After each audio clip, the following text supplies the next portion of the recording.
Greetings, greetings, greetings, and TGIF, everyone. How are you? What's going on? What's happening? Hope you had a great week. has been pretty warm. A little rain, I would say, a little rain, some humidity, a couple of storms in different places, but I think all is well. I think we're all doing pretty well.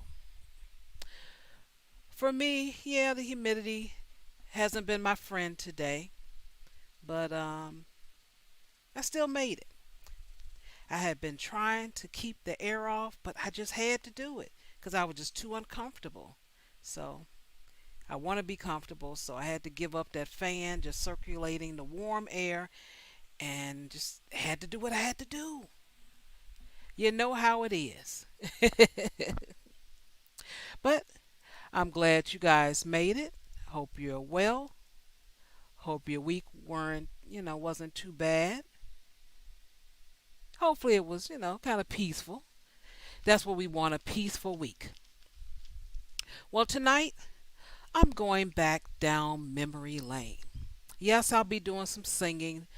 You don't have to throw tomatoes at me, or you can if you want. That's fine.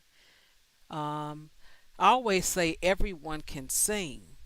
They may not sound good, but everyone can sing.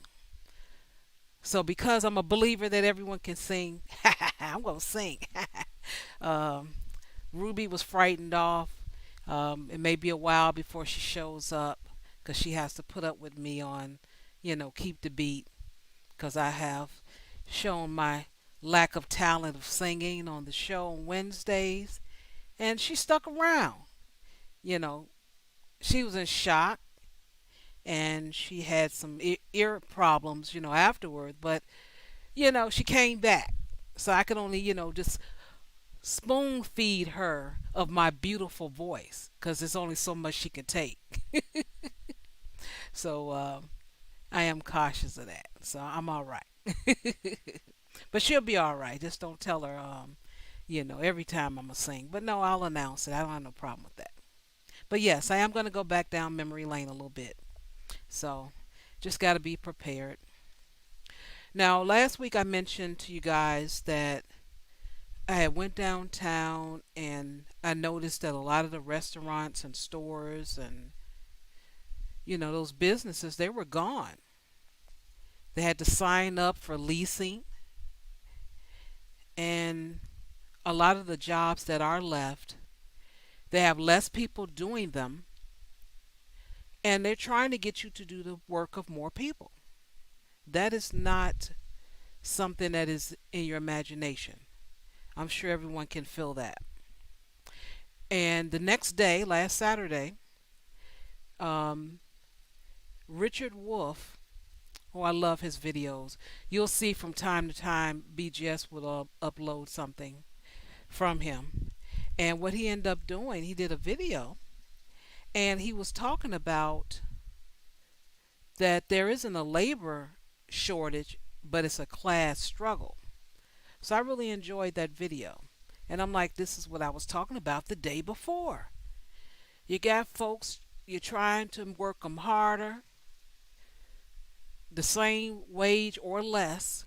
Because don't think that here in Chicago, a lot of the hotel workers, some of them weren't called back. When they opened up the hotels, they started hiring new hires so that way they can pay less. But, hopefully it'll work out. Hopefully. Because there are a couple of aldermen that are trying to fight for them. And also last week I mentioned that I don't see a lot of positive YouTube streams, and I explained that as well. And I'm going to explain it again for those in the back. When you're subscribed to people, you get recommendations in your timeline. I call it YouTube feed, recommendations, timeline. It's all the same. So when you have people that you subscribe to, you get recommendations. Whatever's hot is going to come up in your YouTube feed. That's just how it goes. I've had, like, I'll give you an example. I'm subscribed to, let me throw out three people: BGS, Kevin Samuels, and O'Shea. So the three of those, because I'm subscribed to them, The Google gods, the algorithm says, you know what? You know this is the hot thing. This is the hot thing in town. We're going to flood everything in your feed about high value this, women that. So that's what comes up in my YouTube feed. So I hope I explained that clearly this time. And what I mean by positivity, of course, because I get it in my YouTube feed, the high value, the women this and women that, or whatever, it's like 90% of videos, that's all it's talking about. But the other 10% is some of the other things, like some news, and some things like that. But what I was speaking of last week is it would be nice to see some of the people that I'm subscribed to do a little bit more about the economy. That's what I was referring to. Got that out the way. Okay. Now, now this channel, of course, was supposed to be uploads only, and I was doing another stream for live streams, another show actually, and that didn't work out. So I started doing the live streams over here. But my history goes back to 2015 in YouTube. And back then, we had blog talk radio and uploads. That's what was going on back then. But now what you have is live streams. Everyone is live streaming. And I was laughing last week because Bomb Cherry, she was talking about she is not wasting her time trying to upload a video and only people going to watch about 2 minutes of it. And I couldn't help but to laugh because she's right. You can spend a lot of time preparing a video, and most folks will only watch about 2 minutes of it, and that's it. And I'm like, wow. At least that's what YouTube shows as far as in your analytics. But I've done a test. I did some uploads, just a little intro of what the Friday show was going to be, and I got less people watching, even though it was a short video. So I'm like, okay, it is something to this. So I understand her pain, and I understand completely. So same thing with me. Um, this channel was supposed to be uploads, but because it's warm outside, nobody got any problems. No one's calling in for advice. No one's interested, and that's fine. So I end up having to get other things and articles and stuff to talk about.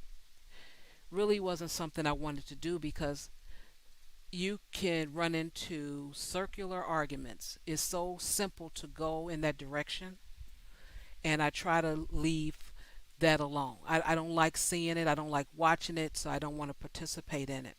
And I'm like, that is not something I want on the channel.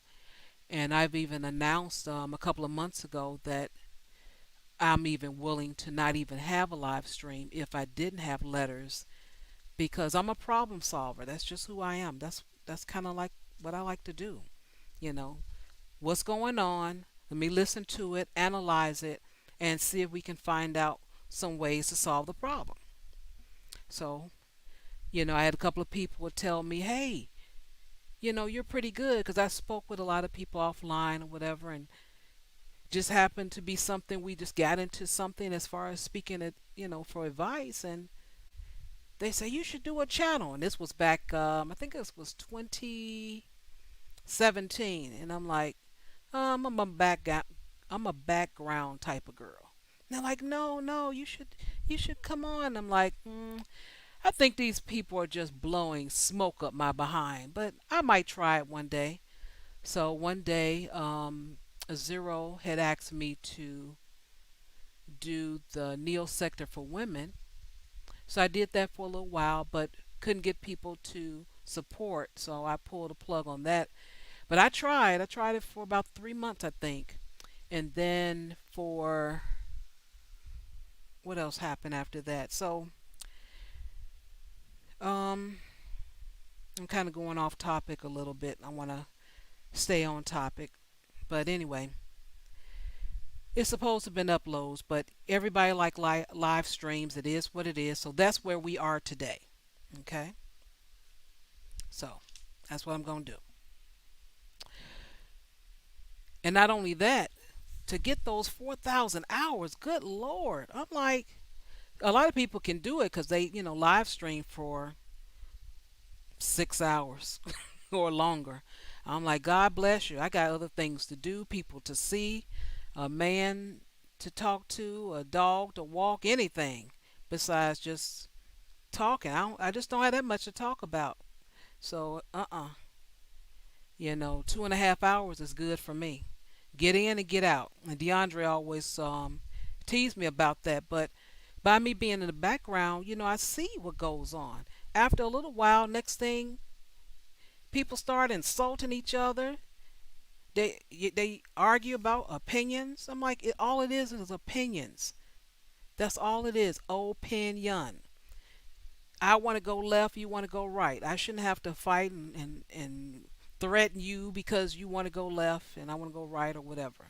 But, I see that in YouTube and pretty sad, but it happens. I just suggest stream less. But people do what they do. God bless them. And speaking of changing with the time, remember last week about me saying that if you listen to certain content all the time, over and over and over again, two things will happen. You will end up repeating what you hear because it is programming. You may not think it is, but you're being programmed. So either you're going to repeat what you hear or you're going to start living that you hear. It's one of the two. So just so happen I got something to share with you. I found this from a young man that is married with a beautiful ADOS wife, but for some reason he repeats the talking points that you hear around the YouTube streets. He says good black men, i.e., competent, productive, thinking black men, don't owe black women jack squat. Those men are disrespected, shunned, and rivaled by women in bizarro world. Black America, in other words, ADOS. So they need to be left alone to seek happiness and fulfillment with the women who will appreciate them. Now, I'm not stating that I agree or disagree. I didn't say neither one. So someone will take that out of context. I already know.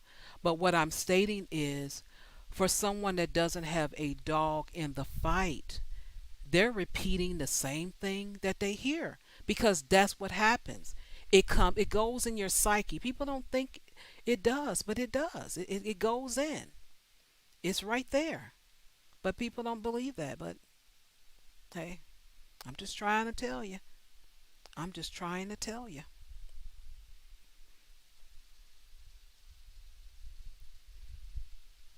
I don't think it did. Did it share? I don't even think it shared. My bad. I apologize, everyone. You know what? I did kind of change my settings. I did. I'm bad. I'm bad. Let me try it one more again and see what happens. Let me see. Does it show I'm sharing? Nope. It didn't show I was sharing. My bad. Forgive me. I didn't make it up. I said it because I was reading from it. But again, quickly, to recap, if it goes in your psyche, you're going to either just repeat it because you keep hearing the same thing over and over and over and over and over again, or you're going to start living that you hear. So something I wanted to point out, there it is. You got it. Voila. I changed my settings not too long ago. But anyway, I supported a lot of content creators. Like I said, I go back to 2015 and I've seen a lot. I've seen a lot. And I've seen a lot of the same subscribers even today. They're out there. And this is what I want to say. When I came to the space, sat in the background, listened, enjoyed listening, and I tried to help some of the people because, again, that's just in my DNA. It is what it is. I can't help myself. But a lot of people, a lot of guys in the space, what they were discussing were, I'm going to call it scraped knees. I'm going to say your issue with a woman is a scraped knee. We all fall down and scrape our knee at times in life. That happens. Very few of us get in a relationship and live happily ever after. So a lot of us get scraped knees. So a lot of the men they were talking about their scraped knees, and I'm like, wow, this is really bad. I hate to hear that. So I remember one guy back in 2016. He talked about his scraped knee, and he really had it bad. I mean, my heart went out to him. The poor man, he was homeless. He had to pick up cans to eat. That's how bad his scraped knee was. And I'm like, man, she really did this dude dirty. But you know what? He didn't stay in that state. And that much I will give him. He tried to figure out a way that he wouldn't have to go through the same thing again. And I give him kudos for that. Because sometimes we're blinded by certain things. We let things slide, we ignore it. But I guess he analyzed it. He had to analyze it because he actually wrote a book. Because he wanted a future with a woman. He didn't want to just be by himself, so he looked at things, analyzed it, and ended up writing a book. I'm like, wow, that is so cool.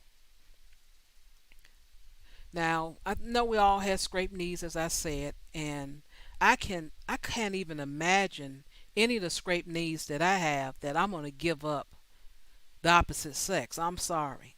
I just love the biceps and triceps and quadriceps. Oh my God. Oh, mm, mm, mm. The chest, the muscle. Are you kidding me?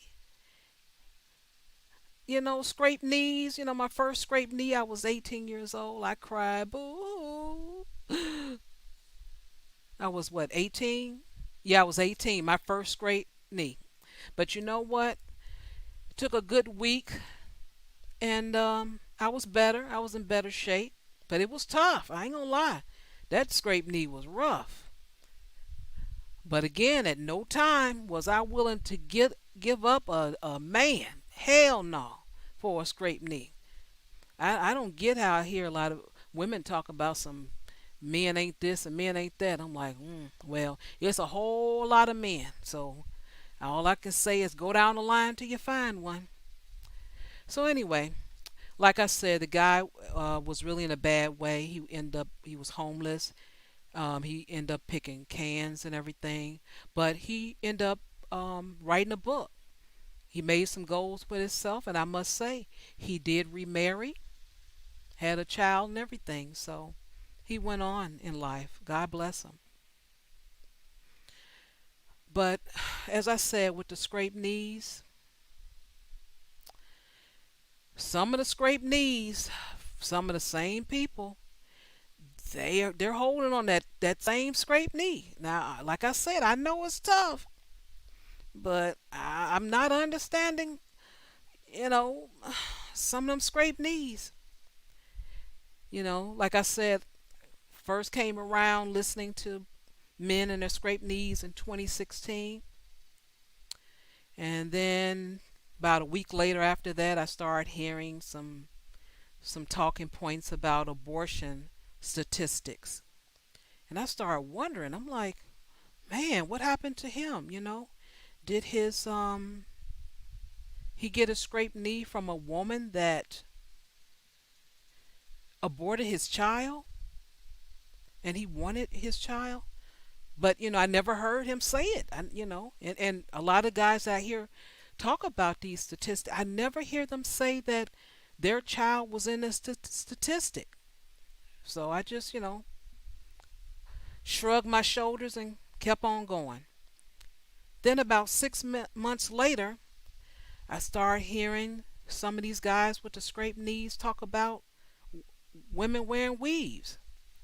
And I'm like, maybe they got their scraped knee from a woman wearing weave, and they're having flashbacks, I don't know.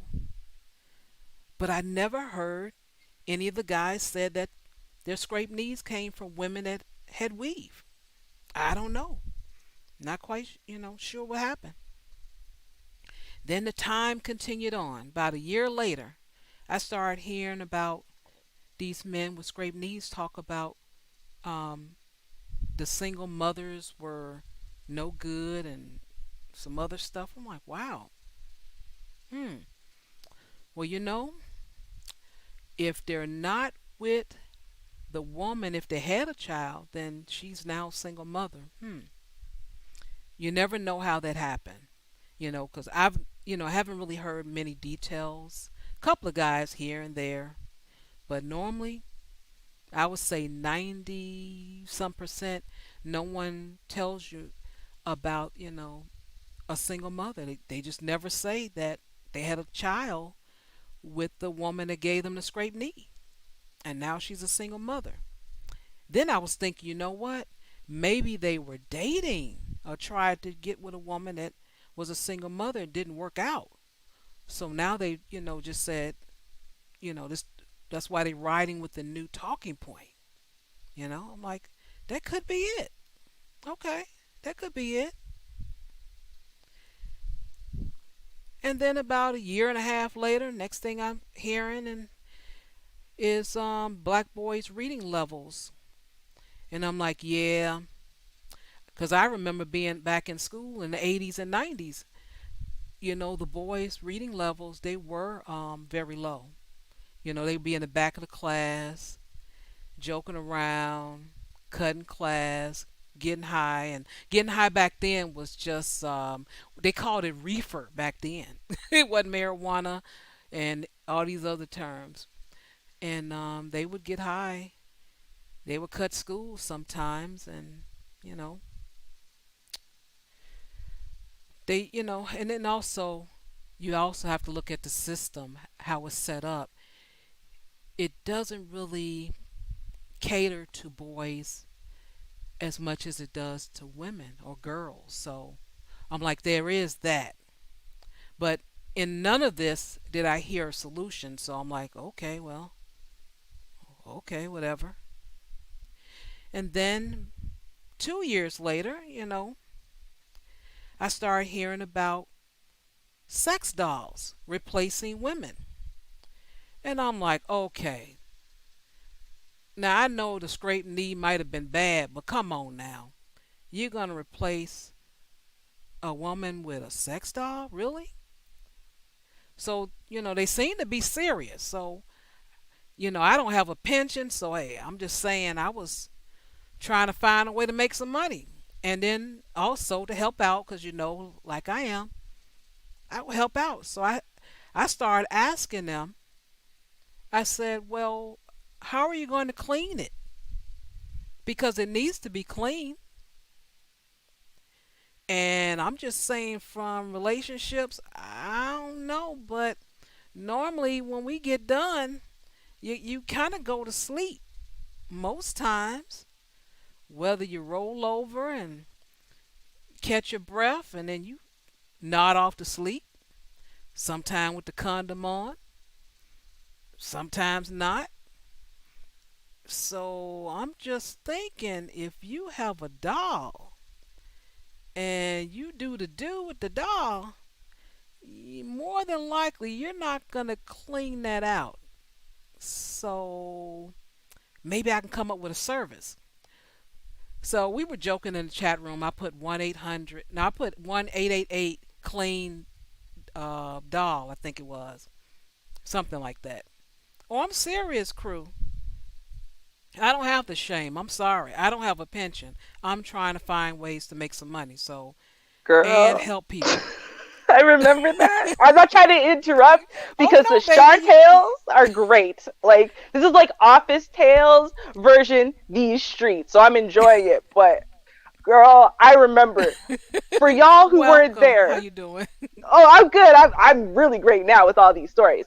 Um, but for y'all who weren't there, it was like every stream on everyone's channel. Shar was always putting in the 1-800 contact me. I'll clean your doll, service her up. She'll be just as good as new. It's like everywhere. Yeah, and I even had someone to help me out. Q Wilson said he would drive the trucks, and we were gonna pick up the dolls, and we would have hose them off and everything. Then I Mhm. started getting more creative. I'm like, now if with women, I know sometimes you want some a little variety, so now you're gonna need some clothes. You gotta change her up. Mhm. So I'm like, hey, I can provide that too. You know, give her a new wardrobe. So I was serious. I was real serious. And if you're gonna spend $10,000 Mhm. for a sex doll, you gotta give her. I know she low maintenance per se, but you do Mhm. want a hair to be a little different. Sometimes you want it up, down. And I was gonna provide all that. You want French braids, you want a bun, what you want? Mhm. I got you. I got you. That was the moment that I learned about Char's seriousness for building a pension fund. Like that was what I knew for sure. was Oh this yeah. this clean bot thing. I mean, y'all should have we like the ideas that were thrown around were wild. We are even talking about, the hair down there and landing strips, hearts, like bear, like what do you want? Maybe it's not just the hair on her head that might need styling. Like anything, Char's gonna do it. She'll find a way, and she'll find a way to get there too, right? Like it's like, Yeah. I was gonna have a weekly service, and you have to sign up for a whole month. I had it all down, but it's only a couple of people that confessed that they bought this doll. Because I know mm, one guy, he bought one. He said it was $10,000, and it was on back order. And I did catch up with him a little later, about 6 months down the line, and asked him, how's it going? And he said it wasn't what he thought it would be. And shocking. well, that's what I was thinking. Cause like a whole look here, my scraped knees I got, and I got some scraped knees. I had what? I got lied to, cheated on. Guy took my car for 3 days. Hmm. I got this one guy kicked me. I've been through. I had some scraped knees, but at one time I was willing to give that up. A man, a fully erected penis. I never thought Mm-mm. about trading it in for anything else. Cause I Mm-mm. even tried. How they tell you with to have fun with your mate and get some toys. We tried that. I didn't like that. I did not like that thing. We Mm. tried all of them: the rib, the big head, the small, the rotating battery, all of it. I ain't like none of it. It went nothing replaced the flesh of a penis. I'm sorry, it just didn't. Facts. Facts. So It's I'm true. just so Mhm. I was just wondering, and I had questions, and I had to be easy too.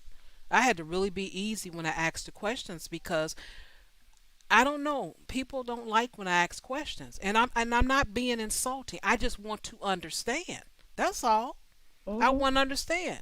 Now you may think I'm judging you, and maybe in my mind I'm judging. Well, not really judging. I'm analyzing because, like I said, a sex doll. I even asked him. I said, "Okay, let me just go down the line." I said, "Okay, how you gonna clean it? Because when you get off, you tired, you want to go to sleep, and I'm sure that thing cannot pump its hips. It can't do nothing. It can't call. It can't slap. It can't do nothing for you. You're doing all the work." Mhm. And then I asked about. I said, "But what about the heat?" I said, "Because a vagina, our vagina is nice and warm. Mhm. So what about that?" And I got an answer that they have temperature. I said, "Oh, Mhm. okay." I said, "So it's gonna be nice and warm from your tip to your shaft." Okay, well, I guess that's taken care of. Okay, you know. I guess they got that all right. Oh, okay. But Yeah. I had these questions. I just had the question because, like I said, from experience, nothing. I didn't like that thing. We tried. We wasted a lot of money. That's all I'm gonna say. We wasted a lot of money. That thing promised to do all kind of stuff. Mhm. It didn't do nothing. I was like, would you please stop? I don't know. It didn't. Well, I didn't drink, so I don't know. Maybe drinking might have helped us, but it didn't help. It didn't help at all. That just felt like a foreign object. Now maybe they make them Mm. now in the 2000s where they warm or something, but I want the real thing. I'm sorry, I don't want that. So Yeah. if that's what y'all like, God bless you. But I'm just saying, all the scraped knees I had, I ain't never thought about trading it in for something that's not real, but Mm-mm. whatever, you do your thing. So, so that was 2 years in of YouTube. Then 2.5 years in, I started hearing about Trump is going to be possibly the president, and if he's elected, women are going to lose benefits. So I started thinking, I'm like, okay, so they lose benefits. So are you saying the woman that you had your scraped knee from, she gonna lose her benefits because she had benefits, and you happy about that? Hmm. Hmm. I don't get it, but okay. And that was a lot of a lot of the thing. Then the next thing I heard, it was still within. Actually, it was within the 2.5 years and 3 years was about automation, and we're kind of there now. You know. Now with the Mhm. automation, what was said about that? Let me see if I recall. Um, well, I think that was balanced. I take that. You know what? I think that was balanced when it came to automation. Mhm. Yeah, it was balanced. So Mhm. yes, so the history with that was balanced. But there was something that wasn't balanced, and that's where my singing comes into play. Oh Lord. Okay, I'm ready. You ready? Okay. Let me see. I stumbled under this photograph. That wasn't too bad, was it? That is relative. You know what? You primed me perfectly. Shar played the most hideous sounding song like about half an hour before the stream for me. So in comparison to that, no, this was not that bad. Yeah. See, I told you. I told you. I stumbled onto this photograph. Kind of made me laugh. Back down memory lane. 3 years ago, they started talking about women hit the wall and ain't nobody gonna marry them, and I'm like, wow. So all this from a scraped knee because they must not know people because this gentleman right here just married his woman July 17th, and he's from YouTube. He's a subscriber, Oh. and they just got married last Saturday. Oh, he got married? Oh, that's awesome. I've had him Yeah, on my, I think it's Instagram or Twitter forever, and I didn't know where he came from. I just remember the name. I'm like, who is this guy? Oh, well, he's funny. So, yeah. I'm like, she's over 35, and we just had what Sister George about 30. Let me see, about maybe 45 days ago they got married. mhm, I know some people in my life that got married. They were over 35, so I'm like, what they talking mhm, about? Women not gonna get married. Nobody want them, and your baby mother. You don't. I'm like, what is going on? I'm like, wow. So I know this is from scraped knees. This has nothing to do with people, that they know because you can look outside your window, you can look up the street, mhm, So I don't know. I really don't know what's going on, but that was the talk. Started 3 years ago. mhm. Then 3.5 years ago, let's see. Then I started hearing about saving yourself, and I'm like, wow, So Mm. we're saving from what, you know? So it was explained to me what it was, and I said, okay, I understand what it means, but still, isn't that a female, the same gender that gave you the scraped knee? Mhm. So you know we pretty much the same. You know, we Mhm. we want protection and provisions, and then we give you the cooch. Mhm. You know what DeAndre says?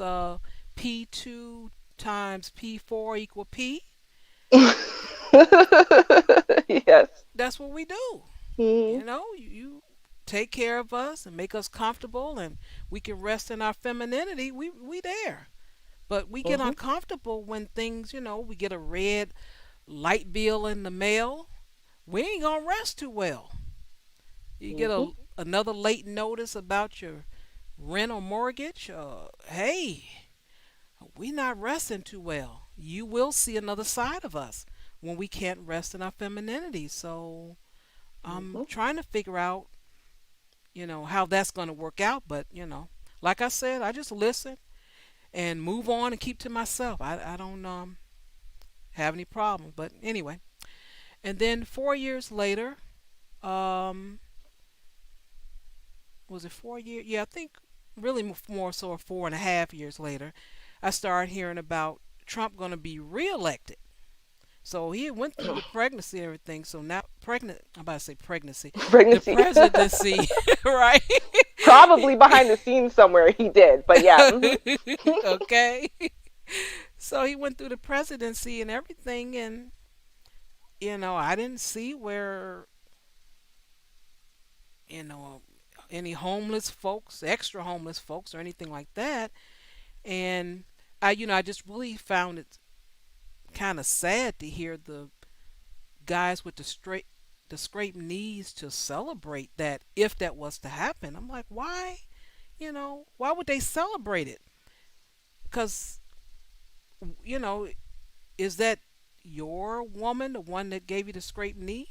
Or you just want the whole entire gender to suffer? And that's what I started getting the sense of, Mhm. that they want the entire gender to fail. And Mhm. I'm like, I think you need to go get some help or something, because it takes a while. I know scraped knees, like I said, they hurt, they sting, but you tend to that wound and you reflect and you find out what happened, Mhm. you can heal from it. You can heal and move forward. But I'm finding a lot of guys with scraped knees, they're not moving forward at all. And I'm like, Mhm. wow, that's kind of scary to me. Just a little scary. Thank you. I swear, Shar, today I was on a panel with, I'll say it was a very rational, discussion. It wasn't anything ridiculous. But when, I gave my closing thoughts, it's exactly what I said in essence, which was, if you go back 5, 6 years ago, the red pill rage that normally brings people in, the inflamed scraped knee is supposed to be a phase. And then it's supposed to heal, it's supposed to heal over. Then you're supposed to be able to move forward and move on. And it's like these days, it's being sold as a way of life and being taught as a way of life. Stay in this rage, stay in this dysfunctional mindset, this blinded mindset, this mindset that overgeneralizes and makes everybody the enemy and the one who broke your heart. Like, Mm. that's not a long term healthy coping mechanism, but it's being sold that way by far too many. And kind of like the logical voices are becoming less and less and less and less over time. And I'm like, and one guy disagreed with me. He was like, no, this place is like therapy and da da da da da. I'm like, bro, you've been here since like blog talk radio times. You're just repeating the same. 2015. Yep. Hmm. Right? It's like you're just repeating what everyone's been saying. And at one point, that was true. But when that was true, it was just a phase, to be so blinded by your own pain and fury and unfairness and whatever that you couldn't move forward from that place. That was supposed to be temporary, right? Like Mm. what happened to that being a temporary stop on the road towards, you know, understanding the reality of the world and things you've been lied to about, and, focusing on growing and, building yourself and taking some accountability for your life and the place that you're at so you can have a better outcome next time. What happened to that part? I don't know. Mm. I don't know. It's gone. Yeah. Mhm. Yeah. It's a long time to have a scraped knee. It's a Mhm. long time. Because, with the scraped knees, you can lose some flesh off of it. It can take a little while for it, to heal up, but it's not for years. Mhm. It's not for years. And let's say if it is for years, then what happened? What the world has happened? And you know, no one had really gone into a lot of details, and that's fine. You don't have to. But at one time or another, you have to question what happened. Mhm. You're still in the same place that you were 5 years ago. And Right. that's what's scary. And I'm like, I don't like to see people suffer. And then my brothers, oh, they already getting beat down with police, pulled over for no reason and all that. I hate seeing that. And I'm like, Mhm. and then you're not even going to be happy in your life at any time, or even try. I put it that way, or try Yeah. again. That's what, that makes me sad. But, each person have to look and analyze and decide to move forward, because that's what it is, moving forward. Mhm. You have to. Now, let's see, 4.5 years in, which we're almost at today, we got the coronavirus going on, and I think the talking point at that time was women was going to have to beg or do something other. It's something women are gonna have to do and not gonna get and gonna lose and some other stuff. And I'm like, I don't know what's going on. I have no idea, because the virus was not picking certain women like, hey, hey, are you a single mother? Oh, let me infect you. Hey, you, Mhm. hey, you got a young son that is under, not performing in school well, underperforming. Hey, let me infect you. Hey, Mhm. hey, what about you? So I just didn't get and understand that, but that was something that was floating around. Mhm. and Mhm. then um, and then now the new thing is, what our lovely Vonda was um, a little vocal about, which I understand what she was saying. I understood both sides, but from what's going on with this pandemic and people losing jobs, it's both genders. It's not just one person losing jobs. Um, a lot of people are losing jobs, and Mhm. even the children, they went to school and then they went to Popeyes and work. Yeah, they losing their jobs too. So it's not Mhm. just one gender, but it seems like it's a talking point of celebration. And now you, because of that, you're going to have to be a prostitute. Now, I'm gonna tell you, and I mentioned this with my office tales before a couple of years ago. That's already going on, because I was so surprised at a woman selling herself out to another woman to be high. I'm like, you're kidding Mm. me. She had a man. She had a man. He did whatever he did, and then she had a woman so she can get high. So she can. She's one girl actually said, so we can go smoke. So I don't know what they were smoking, but she, will let the girl go down on her and pleasure her to be high. Oh my So God. they're already trading, favors. That's been going on for a while. So I'm like, wow. So Mhm. that's really, to Mhm. me, nothing new. I don't see, just straight, just go straight to it. Like you didn't pay your rent in August, and then in September, hey, Mister, get what's your name? $10. I don't see that. I mean, there's something. People have families and friends and neighbors and programs or something. But that's my opinion. Welcome, Vonda. How are you? Hey, Shar. Hey, Ruby. Hey, girl. Hey. Thanks for having me. Anytime, anytime. So that was my 5 year lesson, history lesson of YouTube that I've seen with, a lot of guys with scraped knees. Hmm. Oh, yeah. In a nutshell, it would be really great if that was the whole story. What worries me, Shar, is that increasingly the scraped knee is not the bad thing happening to the guy, but almost like the fact that nothing bad has happened to him because nothing has happened to him, right? Like he wishes he could be the guy that had the beautiful girl cheat on him and have a baby that wasn't, you know what I mean? Like it, it's like they don't have any of those experiences, but they don't have any experiences. So in a way, you have a whole bunch Hmm. of people who are co-signing something they honestly don't understand at all. Like how many people talk about the craziness and madness of divorce who've never been married. They've never even gotten close. They've never even been in a long-term relationship that's lasted longer than 3 to 6 months. What But about they're the dudes on child support or who are not on child support, but that's what they are, they have a big problem with child support and don't even have any kids, or or not even on child support. right, or they have kids but aren't on child support. It's like how can you sit there and be like, well, no, that's not me, right? But I know it happens to lots of people, so I'm angry about it. Well, but it's not happening to you. No. But you have like 5 kids by these 2 women. Yes. And you screwed them both over. Yes. And they still didn't put you on child support. No. And they don't let you see your kids. Oh, no, I see my kids whenever I want. Okay. Yeah, no, but it happens all the time. Like it happens like it's pretty much 99% of the time. I'm like the lucky 1%.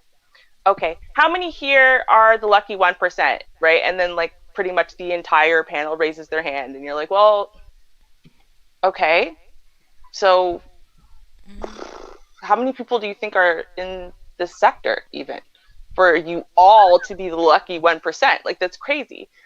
So I mean, Hmm. it's like, how are you angry about something you don't honestly know about? Or then they'll say, I have a friend or this person or that person. Okay, be very specific. Who's this friend? Give me a name, first and last. Uh, uh, Josh, right? Because they don't actually know someone, right? They just know a story they heard that was terrible. And to be fair, I'm not saying that it doesn't happen. I'm just Hmm. saying that out of all the divorces that happen, which is 50% of marriages end in divorce, out of all the divorces that happen, Yeah. 13% of them end in someone receiving alimony. 3% of those people are men, 10% of those people are women, which means the other 87% of marriages end with no alimony. So, I don't know. We used to care about facts and statistics. That's all I'm saying. Mm. Used to.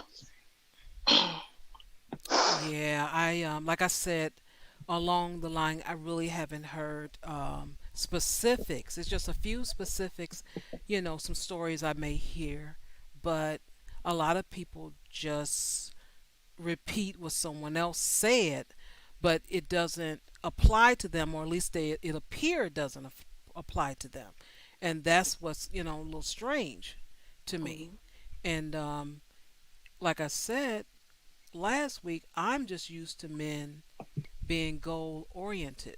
That's what I'm used to, and I haven't seen a lot of that, and I'm like, okay, so it look like more celebration and holding on to that scraped knee, and that bad Mm-hmm. fella has not healed, and I'm like, that's a little scary, but okay. But you know what? To be honest, I don't even know if these guys understand that. for me personally, one of the things that I find attractive about a man is if he is goal and purpose driven, Mhm. because it tells me that, he is going to stay on his path. He has a plan. He's going to be doing something, from one day to the next. When I'm, dealing or observing dudes that just do a whole bunch of talking, and my, question that I come up with is like, okay, well, where are you going with this? Uh, Because to me, he sounds like the one that's so unhappy. And why Mhm. would anybody be content to be in their unhappiness? There's nobody walking on earth, no two-leg walking person, a wheelchair rolling person, a one-legged person, two prosthetic. I don't give a damn. There's nobody on earth that has not, gone through something. Mhm. We yeah. go through difficulty. So it's like, what, you go through a difficulty and you get on the floor and you roll around and you start hollering and screaming. And how long can you do that for? And then what? Mhm. You Uh. know? Yeah. So it's like, I just, it's okay to be hurt by stuff that happens to you. That makes you human. Yeah, that shit hurt and I'm upset about it. I didn't like what you did. But at some point, don't you have to move past it? And depending on the severity of, whatever the violation was, either you move on from that person, but you do move on from the instance. You deal with it and you move on. Yeah. I Well, mean. I, I'm not seeing a lot of that, as I said. I'm not seeing a lot. Now, mentioned for myself, I've had a lot of scraped knees, a lot of them, Mhm. Mhm. Mhm. but it just never stopped me. I just never, at 18, 19, 26, 34, 39, 44, at no time in any of those scraped knees were I willing to give up on a human being. I'm like, I still want a man. I still love them. They're Mhm. beautiful. I Mhm. This one didn't work. That one didn't work. That one didn't work. That one didn't work. And let's move on. And for women, by us being the ones that are the receivers, good Lord, our hearts really hurt. And I Mhm. can't speak to how a man hurt. Now that, because I'm not a man, I don't know. But I do know there is something out there that can help, whatever that is. They go to a man for therapy. He has the answer. But there's a lot of things that you could do. But just repeating a talking point 5, 6 years, that doesn't get you anywhere. That just it And it doesn't. doesn't change the situation. How does that change the situation? And then on top of that, what example do you set for people who've gone through the same thing you've gone through? Yeah, come on over here, trauma bond with me because, I went through the same thing you went through. And I know a lot of other guys that went through it too. Let's come up here and share our stories and just keep it going, you know? Yeah. And then it's like, okay, what's the end goal? Okay, we got it out for today. I'll see you guys tomorrow for the next stream. It's like, what the hell? Yeah, because as and I won't name any names, right? But y'all will know who I'm talking about, right? Because there's someone very big content creator, very influential and who has said that beauty is literally everything, which has totally confused way too many men into thinking for real beauty really is everything in a spouse, which is only literally first of all going to guarantee ruin should they ever actually get into a relationship. But beyond that point, right, so that creator literally told every one of his listeners, I hope black women continue to demolish y'all so that way I have free content to sell to you. He said it. He literally said it. And they all cheered in the crowd and paid him money. They didn't catch Okay? one. They did not catch that. It went over No. their heads. Yeah, they thought it was like an insult to the women. Like, oh yeah, these women are Don't worry, embarrassing they're gonna give you themselves. content. Don't worry. Yeah, right. Oh, these women just embarrass themselves. No, you moron. He's embarrassing you. He is telling you he is intentionally. You come here, right? And he You're opens up your scraping. band-aid and he cuts open your wound again and says, okay, come back tomorrow for the exact same treatment. So, right? Like, what is, how do you heal? You can't. Yeah, he's a mess. When he, it depends on what he's discussing. I'm right there, cheer him on. Then when he goes off to something else, I'm like, I gotta pull back now. I'll catch you in a couple of months or so. But I do agree with you on that. He is blunt. He told you, and that just went over the head. Now that Yep. just shows you the difference between subscribers and followers. Yes. There's Mm-hmm. two different things. And Mm-hmm. I was hoping Queen of the South was here because I'm still going to use her as an example, but I wanted her to hear it. I run into her in different places in the YouTube streets. And one thing about her, she is not a follower. If you say something she disagree with, she doesn't care who you are. It's like, I'm not with that, or I'm with that, or whatever. Mm-hmm. And that's the difference. You don't have to agree with everything. You don't have to curse someone out or whatever, but you can listen, take what you can take, and move on. But follow is like, we're gonna go and we're gonna beat up the so and so, yeah. And then tomorrow we're gonna cut our wrists open, yeah. It's just whatever the content creators say. They right there following. I'm like, what is going on? Mm-hmm. That is, Right? that's something else. And I always want people to have their own mind, make their own choices. That's one thing. That's why I said um, this channel, and actually anyone, all content creators, they're giving you their opinion. That's Mm-hmm. what it is. And that's why I'm not understanding this big thing. They have a petition for Kevin Samuels and Cynthia G. I'm like, over their opinions? You have a petition over opinions? Mm-hmm. If Google, YouTube, if they say, let me look at this content, oh, you're violating policies, boop, they're going to get rid of you. It has nothing to do with the person watch. You can decide to watch or not watch. You can agree, disagree. And to take that away from the person, that isn't fair.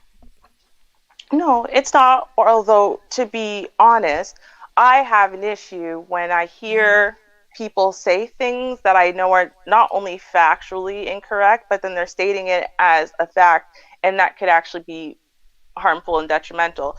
But it comes down to that, and I don't know when this happened because people want Mhm. to. I mean, the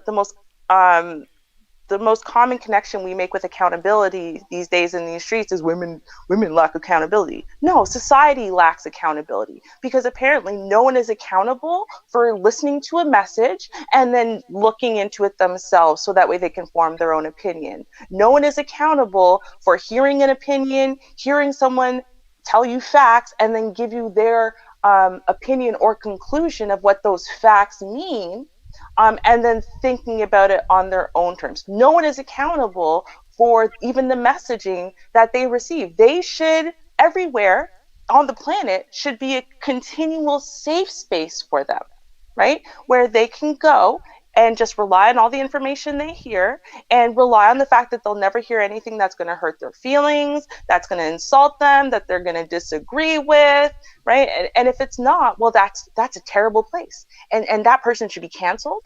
That place should be canceled. You know what? Cancel the whole network because of that show, or like it's crazy. It's ridiculous that there's no more individual accountability in society anymore, but there's not. And in case you didn't know that for sure, just Mhm. look out at culture and look at all the people and things that are being canceled for real.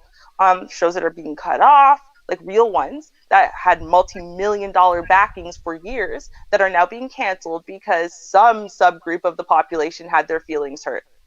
Like, it's ridiculous. It's just ridiculous. I don't agree. To be honest with you, I'm going to say I think both of those content creators are problematic for different reasons. I don't watch either of them. but I don't think either of them should be canceled. I don't like their message or I don't like their content, so I don't watch the content. Everyone else can feel free to watch the content. And if those people who watch the content are on a panel with me and we disagree on a point, well, then we can debate it like adults. And I can say, here's why I agree. You can say, here's why I disagree. I'm going to say, here are my facts. You're going to say, here are your facts. And we all learn something from each other. And then it's our responsibility as adult humans to take all that information, look into it further, and decide for ourselves. It's not that difficult. It is Yeah. difficult. You, That definitely doesn't happen. I'm gonna catch a flight. How dare Catch a you? flight. Most Right? people will decide to not like a content creator based on what someone told them that content creator said. You know, um, Mm-hmm. you know, an hour stream could be an hour long, but you say one sentence, you can pull it out of context, tell somebody, oh my God, I can't believe she said that, or what, he said that, and then it's a whole, big production. And someone can just hear that one thing and be like, what? She said that? Or he said that? You Mm-hmm. know, when there could have been a rebuttal or follow up or, even some sort of a resolution within that live stream to where, oh, you know what, I never thought that, but, maybe you're right, but, or, you know what, I still think the way that I think and, I respect your opinion, but that's just how I think, and it shouldn't be a problem. Mm-hmm. But A lot of people, they don't actually watch the content is, my point. They really don't sit there and watch the content of the person that they usually claim that they hate. nope. Yeah, that's another thing. I'm like, how can do that? Now, once you get to know the content creator and their style, a lot of times, you can just read the title and have an idea of the direction that they're going. Hmm. Mm-hmm. Like, let me pull out my phone because I think I've never watched actually of any Kevin Samuels videos except for when I was on a radio station and we used it in conversation, and then I think a couple of people that I'm subscribed to may have a clip and they discussed it, but other than that, I never watched it. Mm-hmm. And but what I did see, oh, Tanya TKA, oh, I watched her. Mm. So there are some I'll see it. I'll just look at it, and my opinion is, wow, they accept that. Like what's the famous at best, average at best. Average at best. Mm-hmm. I was like, I'm like, okay, so where's the advice? Because I didn't hear Yep. any advice in it after I heard the clip. Because I think the first time it was covered, it was a real short one, Mm-hmm. and then word was out that it was a full clip or something. Because everyone had a snippet of it, Hmm. Mm-hmm. and then finally when they had the full one, and I'm like, okay, I'm like, I would have gave her some different advice, or I would gave her some advice because you have to get out. That's another thing. Now, I'm not saying, with the corona, I don't want to use that, with the pandemic going on, just willy nilly out there. But when things are safe, go in different places. I'm like, this woman, she grooms dogs. I'm like, these all these dog owners. I'll be all in them rich neighborhoods rolling Mm-hmm. around with my van or whatever she's using. Get one, rent Mm-hmm. one, and put the sticker on there. And like, hi, I own a pet shop, and I want to know if I groom your dog. I would go as far, but this is me. I'm crazy like this. I will stake out the place. Is that a single man? He's single. Let me look. Oh, he only come home. Look like I see him by himself. Okay, I'm getting that house. Oh, wait a minute. There's another. Oh, let me and write that address down. I'll go that far. If Mm-hmm. that's what I want, if that's what I desire, I gotta get in his presence. And if he's interested, he'll be interested. If he's not, then he's not. But I would only know if I try. Mm-hmm. So that's just one thing. But you got to get out there. But that's Just the mhm. difference between men and women is that, to be honest, women are a lot better at taking rejection than men are. realistically. Men tend to not take it as well as women. I'm not saying they can't take it, just I tend to see that they don't take it as well as women. You know, I've heard no a lot in my life, and it never made me feel like the door was closed and I could not do anything else, or my options were closed to me just because that one option didn't exist. Mhm. I'm just like, okay, well, there's another door. I'm about to go on over here. And it doesn't, and it's not so polarizing to where either it's an A door, on the grade, or it's an F. You know, either it's good or bad. There's some in betweens. It may not be exactly what you want, but you know what? If that door closed, if that was not for you, the one that is for you might be a better fit. Even though you thought this one was superior and better, but this one might be a better fit. You have to be willing to just keep it moving and just keep going. I Mhm. I know I would try. I'm like, please, but but I have a different attitude. I'm just not going to give up. It's just like for a job. They tell me no over here. I got to try over there. They tell me no. I'm not going to stop. I get, like I said, I've had several scraped knees. I did not stop. I did not stop wanting a nice erect penis. I'm sorry. I am Ooh, not child. going to date a woman or be by myself. I wasn't interested. No. Mm-mm. Mhm. True. I'm not saying women don't, that we just like, oh, rejection, I take it, give it to me. I'm not saying women love rejection. We hate Mm-hmm. it. I don't like to be told no. Listen to what I'm telling you. I Mhm. hate with a passion to be told no when I want something and I have to ask for it. Sometimes you can just get what you want, but then sometimes you have to ask. When you're told no, I don't like it. But what am I going to do? Complain about it for the rest of my life or move on to something else? I'm not saying women, don't hate rejection. Hell yeah, we hate rejection. But Mhm. my statement was that women take it better than men. That's my Mm. I kind of see what Crew is saying. Crew, here's why I'll both agree. I agree with both of you. I think the stoic male takes rejection the best. I think the emotional male takes rejection the worst. I think that women fall in between of these two extremes.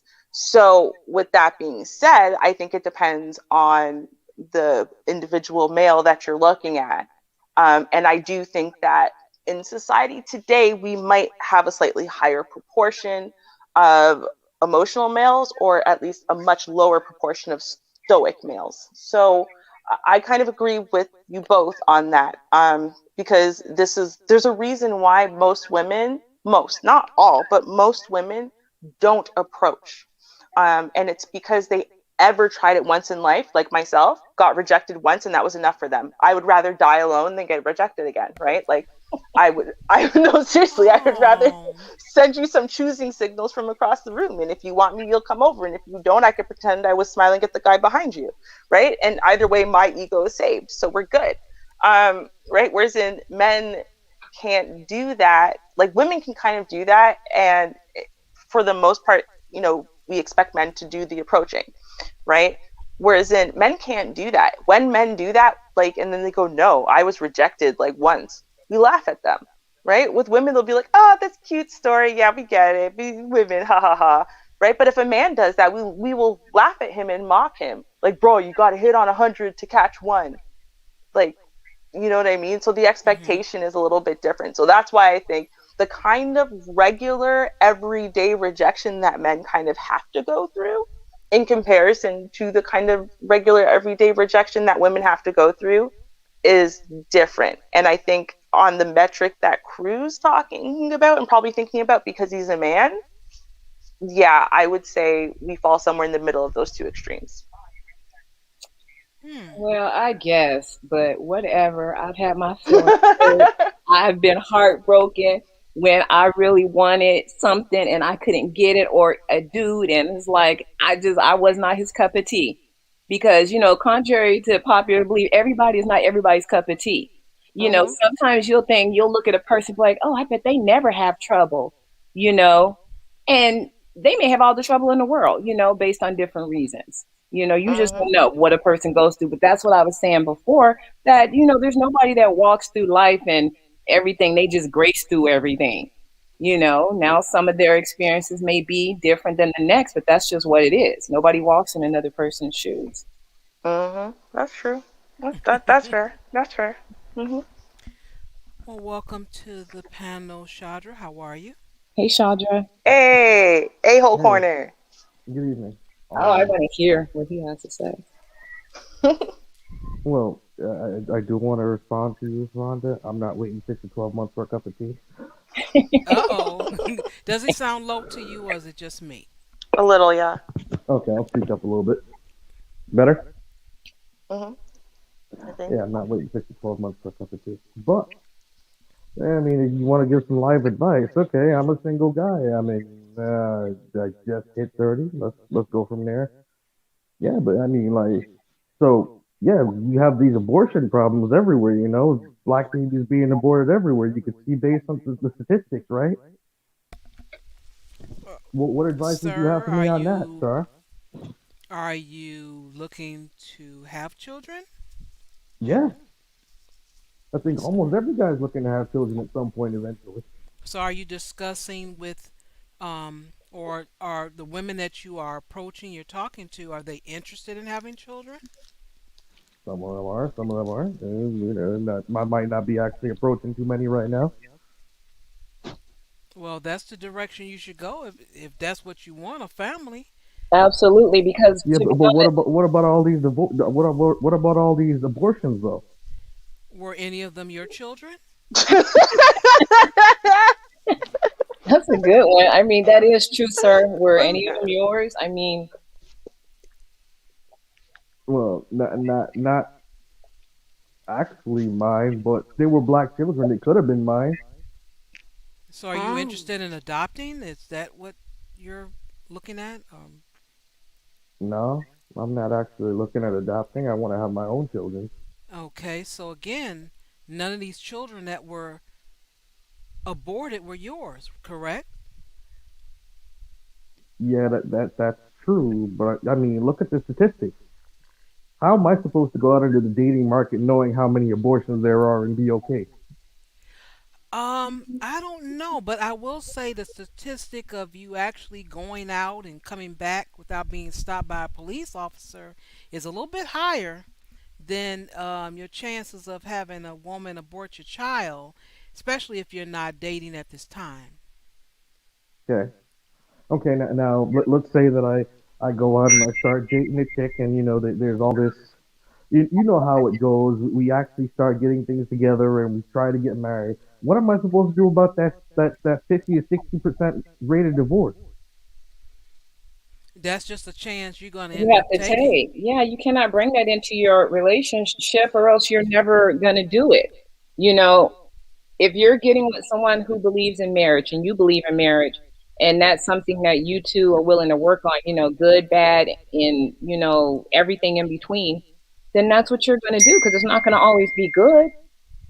Now, if you're getting someone who's like, you know what, I don't really want any children and I'm not trying to get married, and you just trying to, make turn this person into that person, there's going to be problems.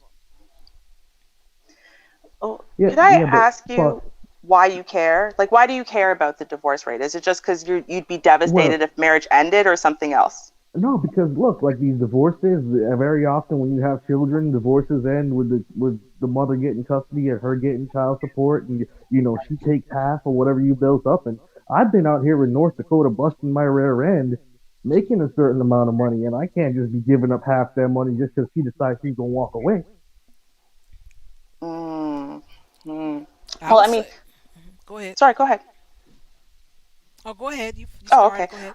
I was just going to say that, there's a huge misconception about the whole alimony, child support thing. I mean, if you created a baby with a random by accident, you would still be on the hook for child support. But the average child support payment is $249 per month. So I'm pretty sure that wouldn't entirely bankrupt you and would be worth it, since, it's paying to actually feed your kid.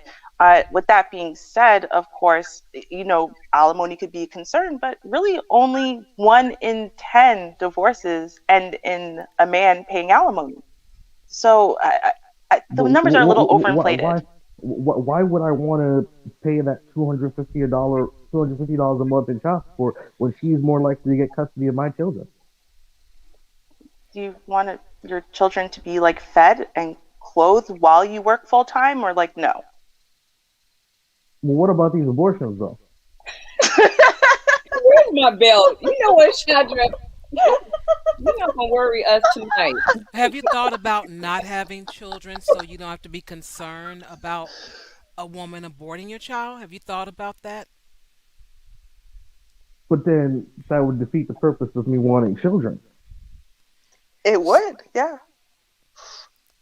Well, it will help you ease your mind about the child being aborted because it Or seems me like you're paying child support. concentrating on that too because you seem to really be concentrating on that. So I'm um just saying, like, me in this dating market today, you know how often these relationships break up, and then there's a divorce, there's child support, there's alimony, there's abortions, and if I get her pregnant, I can't make her have that child, so she could abort my child at any time, or she could decide that she has postpartum depression and decide she wants to divorce me, taking half my money. How is that fair? How is that right? hmm I don't know about fair or even right, but I know that these policies are in place. So if that's something that concerns you, you can try to protect yourself with a prenup. Again, since you're so concerned with children, don't have them if it's that bad for you. But I want children. Yeah, but you're Okay. so concerned about this abortion and feeding them and all this. It seems like that's overtaking the for your desire to have children. It really is. I mean, do you want to avoid the child that, you might possibly have being aborted, or do you want to avoid paying child support for the child that you wanted? Like, you kind of have to choose a fight. You can't really, be holding up both of those crosses. But I can't hold up both those crosses because I don't have any children yet. So my child could both be aborted and they could end up paying child support. Oh my God. Um, You know what, sir? uh, Char, I'm waiting for your patience of Job that you have, and you give great advice. So Hmm. I, I'm waiting to see what what because it seems like a joke. I mean, you can't be that concerned 100% of both. You have to give up something. I don't believe you. In other words, So you don't believe I want children. oh yeah, but I don't believe you want them enough that you are willing to have them because you're concerned of possible abortion and having to pay. And what about these stories I keep hearing about these women that once you marry them they turn into a completely different woman. What about that? What I, advice would you give me about that, Char? have you had experience with any women that's like that? Well, I've never been married, so I can't say No, that. just in dating, because you would Um, see that there. I haven't been married, so I haven't been across the line to make them do the Jekyll and Hyde transformation. No, but in dating, you would actually see the changes in a woman. There's Hmm. different things that will go on. If you get, especially if you get past 90 days. So if you haven't been past 90 days with a woman, you're not really going to see anything. Well, You, Right. I mean, I've seen women get more and more comfortable as time goes on, and they start doing less and less. But I mean, Okay. Do you ever see any red flags pop up? Because it's normally that people see red flags, but then dismiss them or think that, oh, well, maybe after marriage it'll go away or the problem will get better with time, hmm well, right? I don't have that kind of faith in people. I mean, I see a red flag, I point out the red flag, and I yell, "Hey, there's a red flag!" Hmm. Although yelling is generally not taken so well, but Probably not if you yell it directly, but I think that's kind of how people avoid that weird transformation thing is they don't ignore the red flags and the deal breakers and then just pretend they weren't happening. Because unfortunately, that's what a lot of the people who say she became a completely different monster, um, they do. They dismiss all the red flags while they're dating because she's super hot. They're super in love right now. They're all caught up, and it after the wedding or after the first baby or something, when she stops even trying to try, then they're like, I didn't know she was like this. But if you think back, you kind of did. Okay, but So but what about these black mamas and that fourth grade reading level of these black boys? Okay, put a pin in it right there. We have someone who supported the channel, and they have made Sheed sing. So we got to hear Sheed sing. Hit it, Sheed.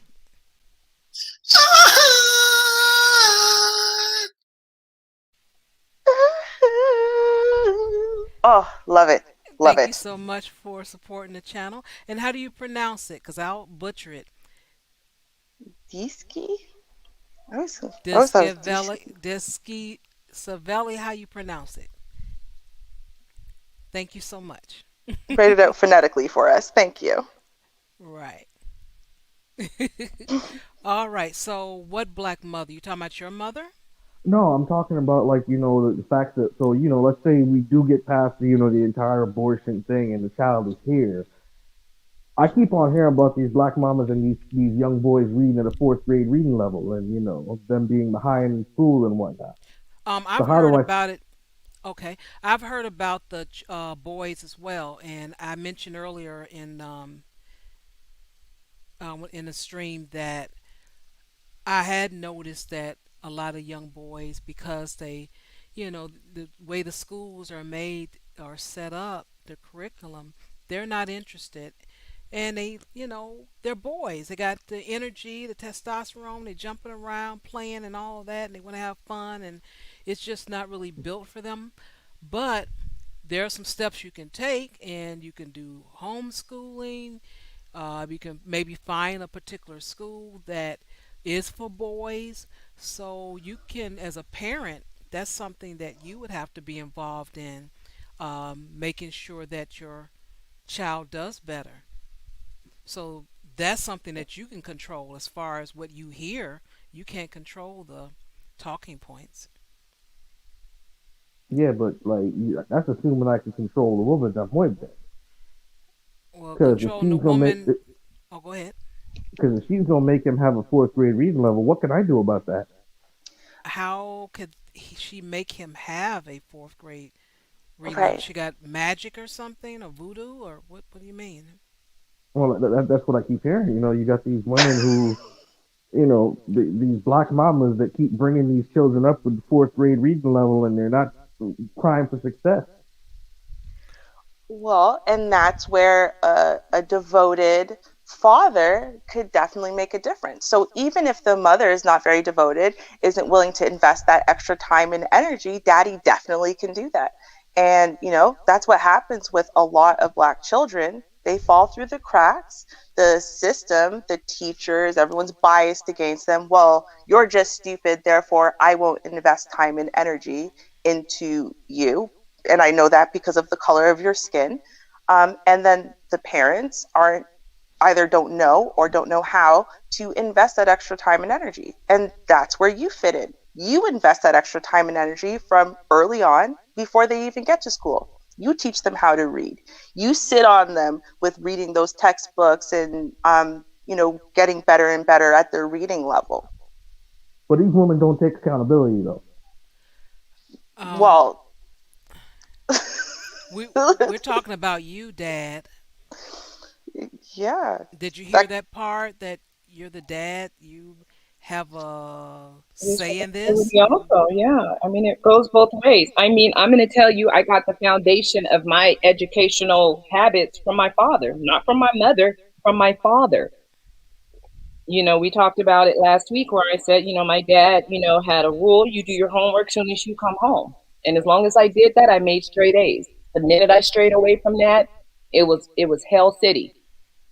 So I got that from my dad. My dad gave that to me because it was his way or the highway, or I knew some stuff was about to pop off, and I was not one of those kids that was, trying to go against the grain. I So was. fathers are important.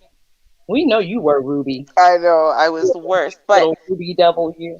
and it was because I was intellectually bored, and my parents made the wrong moves with my education.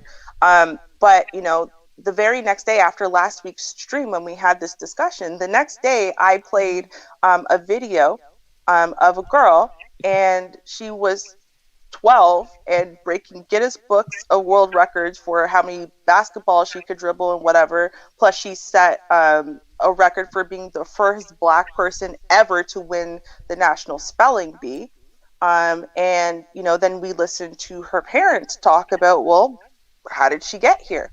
And yeah, she set goals and whatever, but something that they were doing with her from very early was they were teaching her to love and appreciate reading and trying to get more knowledge. And when she ran out of kid books to read, they said, okay, well, we'll give you teen books. And she ran out of those. And, long before she was 12, she was reading college level books.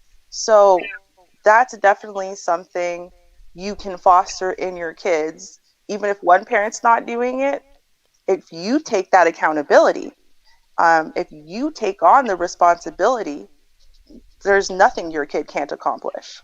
Why do I have to take on all the responsibility by myself, though? You, Well, you that don't. You share in the responsibility with the, woman that you laid down and made that commitment with to have a child with.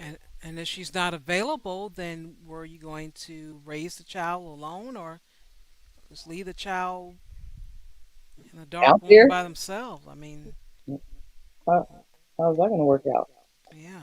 or like if you made a choice to lay down, you want the kid really badly enough, you decide to lay down with some ain't shit woman and create a child, right? Well, then you got to take some accountability for the mate choices and say, okay, I chose a woman who ain't shit, who doesn't invest in her other 14 kids anyway, and doesn't even have a fourth grade reading level. So it's going to be on me if I want my offspring to be able to be successful in these things, I'm just right? saying Big Booty Brenda should be accountable too, though.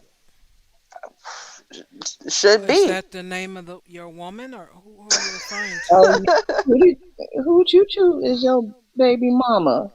I She don't have any baby mamas, but I'm saying, like, if I got with Big Booty Brenda like I always wanted to, right? And she wasn't taking care of the kid and she wasn't helping the kid read, why do I have to take all that responsibility on me? Well, You you ju- don't you have you to, don't. Yeah, so it's like Right. you that don't. You guys right. could be ain't shit parents. I mean Right. that's a And choice. and Yeah. add to the statistic that works. I mean, Right. one said But you I have don't want to. my children to be a statistic. Oh, Well, well, then, then you add to your Then child's you have to education. participate, sir. right. You see, Sorry. see, see, y'all are giving me too much to work with. That's like this doesn't happen in these spaces. I'm not allowed to have these conversations. You can't be putting all this responsibility on me. Because So what if she you aborts just the child before I have the child? You know what I'm saying? And then okay. what if she just or let's say she doesn't abort the child, or the one time she doesn't abort the child ends up with a fourth grade reading level, then I got to take responsibility. Well, there's a lot of ifs. What if the Mm-hmm. child is born ill? What if the child dies during birth? What if the mother dies during birth? So there's a lot of ifs. Are you going to go through all the ifs I Mm-hmm. mean, that like, are negative? Because all everything you have is negative. You If know, you got all those negatives, I would, strongly advise you not to put your raw penis inside of any vagina that you come across. Don't do it because you're Mm-hmm. going to run the risk of having a baby with a woman who is not up to your standards, and then you're going to be faced with all of these decisions that you were just spouting out. So don't do it. That's hmm my best advice for you. no, Don't no, do but I want children. Right. So then you have to understand that anything you want in life comes with some form of inherent risk. Some things come with more risk than others. You have to balance and weigh the pros and cons and decide, is me having that thing worth the risk? And if it's not, then understand that you're not going to get that thing. And if it is, then you're going to take the risk. Try to do it in the least risky way possible, hmm which involves you, again, good mate choice and so on and so forth. But I it. mean, Yeah. ultimately, everything comes with risk, man. Maybe just start with the woman whose nickname is not Big Booty Brenda. You might want to start there because that's a huge indicator that there might be some other stuff going on with her. Well, Definitely. I'm just saying, like you remember in high school how you always used to like that chick with the big booty, like she turned the corner but her ass was still around the corner. You know what I'm saying? There was always a little thing there. Maybe I think that she she looks nice. And, I might want her to have some of my babies. Well, you might can get that. Maybe come with a Have you cost though. tried? Just asking. Have you I dated a well woman like that? I did actually try because back in high school I was more of an introvert, so I didn't actually try to get big booty Brenda back then. But now I got all this North Dakota money. I think I got a good shot. So you're leading with your money? Is Uh, that what you're saying? aren't we supposed to do it? Isn't what you're supposed to do as a six-figure name? Well, what do you think you're going to attract if that's what you lead with? Right. See, and that's the thing. That's the other thing. I don't want no gold digger. Well, you have to. Choose a lane, sir. Yeah. Well, I'm gonna say this, and this is no disrespect, because everyone has their life, that they lived. When you start dating, it's really good for men or young men when that hair start coming on their face, and the testosterone start working and wake up with erections, and they first get interested in women at like around good 14. That's the time you start trying to figure out, beginning at 14, what your desires is, and you're going to get your head bumped maybe between that 14 and 19. Get the head bumped, then you can say, okay, well, scrape knee. Let's go with scrape knee. That's what we were using earlier. I'm sorry. So you get your scrape knee. Then you know, okay, not to lead with my wallet. I got the attention, and I got the big booty, but I paid for it by leading with my wallet. That wasn't a good thing. She wasn't about me. She was about what I had. But I've So, heard these women around here running around saying, get the bag." So I got to show some kind of money, otherwise they ain't looking at me, right? no, you don't have to do that. Have you seen where men don't have much of anything and women are looking at them? Yeah, but ain't it a Yep. Pinky and Ray Ray type they talk about? Well, that's some of the terminology, but let's just say the guy has something about him. He has that it factor, and it gets the woman interested. Okay. So let's say that I'm not completely new to the dating thing, but what would you define the it factor as, Jar? Confidence, that's definitely number one. Um, Charming personality, outgoing, extrovert, you can make her laugh. very attentive. It depends on the woman, Yeah, And that's right? true. but That's true those are too. part of it. Yeah. Yeah. But In some men essence, you are be very, you. yeah, and some men are very good at peeping out different types of women and finding out what it is for her. And he specializes that attention towards that specific woman. Well, I think the best thing you can do, right? Because the most confident you'll ever be is when you're in your own skin being yourself, right? And honestly, there's some woman or a small proportion of the population who's going to for them, you are the it factor, right? So it's about becoming really secure and grounded in yourself, and understanding yourself and understanding your own direction and being confident in that. And, you're not going to be everyone's cup of tea. You won't even be the Mhm. majority's cup of tea, but you don't need to be. You really only need to be that one person's cup of tea, and they need to be yours, right? And that's it. And I think a lot of people kind of miss that fact. They think it's about all this surface stuff, and the surface stuff is exactly how people get themselves caught up. So, you get a whole bunch of money so you can get the hot girl with the big booty. Well, yeah, she'll marry you because she's in love with your money, right? And then as soon as you lose your job or you get sick or the right guy comes along, she's going to divorce you and take half your money with her. Um, but the one who's there for you, because there's no one else in the world like you, and she chose you, You could lose your job. You know what I mean? You could become completely disabled in a car wreck. It doesn't matter. She is there for who you are, so she's not going anywhere. I don't hear no stories about no women like that in these YouTube streets. I heard two today, actually. And I hand to God, I heard two today on Mr. Research's panel earlier, and in both cases, the men were talking about how they messed up, and they take full accountability for how they ruined something. And the one guy, it's just because he had no D discipline, and he was married for I think it was 11 years, amazing woman in every way, but he just had no sexual discipline, and he ended up sleeping with another woman, got her pregnant, and kept cheating, and so his wife divorced him.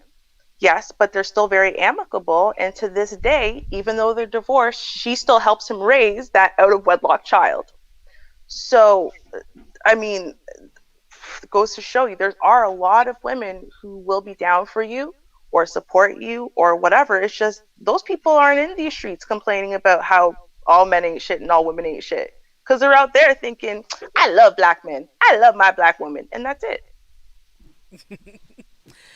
Well, I want to pause for a second.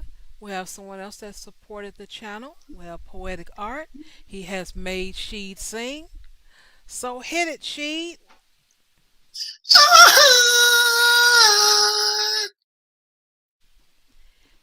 Thank you so much. All right. Thank you, thank you. Love it. Love it. Okay, so I'm still waiting for an answer. Who are you referring to as dumbass? Because we don't insult people. Your opinion is welcome. I don't care what your opinion is, but as far as insulting people, because I wasn't reading chat, but I do see some dumbass here. So who are you referring to, sir? I need an answer, and I'll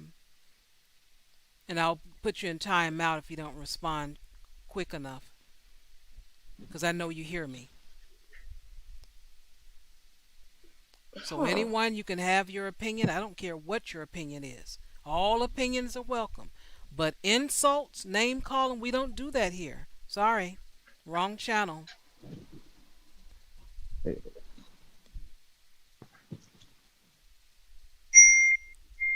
All of this old man just want to be the great pretender. Oh, that's he's trolling. Yeah.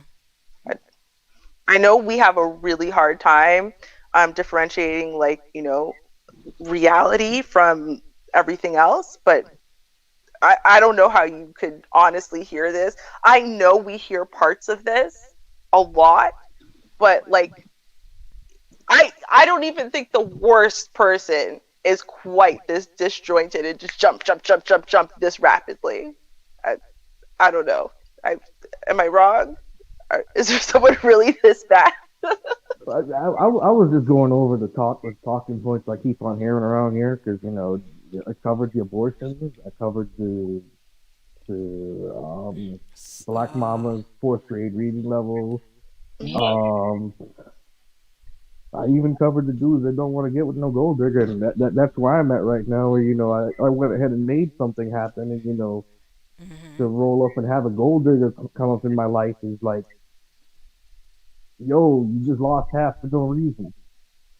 Mm, I mean, I think Yeah. that's why God invented prenups, and I don't understand why that was such a short discussion and then it disappeared. Like, what happened to? Okay, well then get a prenup, and And you then Yeah. that know, way. that is one, I think that is a great idea. It is totally a great idea. Hmm. Now I don't know if there's a dollar limit on it or whatever, you know, but if a man is really so worried about his wealth, the wealth that he has, and he does not want to be gouged for it, before you enter into this agreement with this woman, you go ahead and you draw up another agreement. Because to be honest, that's what a marriage is an agreement between two people. And at the end of the day, it is a business, you And know? I and Hmm. actually, why you still like each other. I'm not even going to use the term love, but why you still like each other you're in a good mood and all giggly and butterflies and staying hard and staying wet all the time, get your Mhm. prenup. That's your best time. Go ahead and write that out because once you don't like each other, you're Mhm. not going to think straight. You're not going to be fair. You're Right. just not. Mhm. Exactly. And like I understand why people don't like this, right? Because it's something that I wouldn't intentionally, I never would have gone for, but if someone had come to me, it wouldn't have been a deal breaker for me to have a prenup, right? Because I don't really have that issue. I don't care. I don't want your money. That's not why I'm choosing you for you.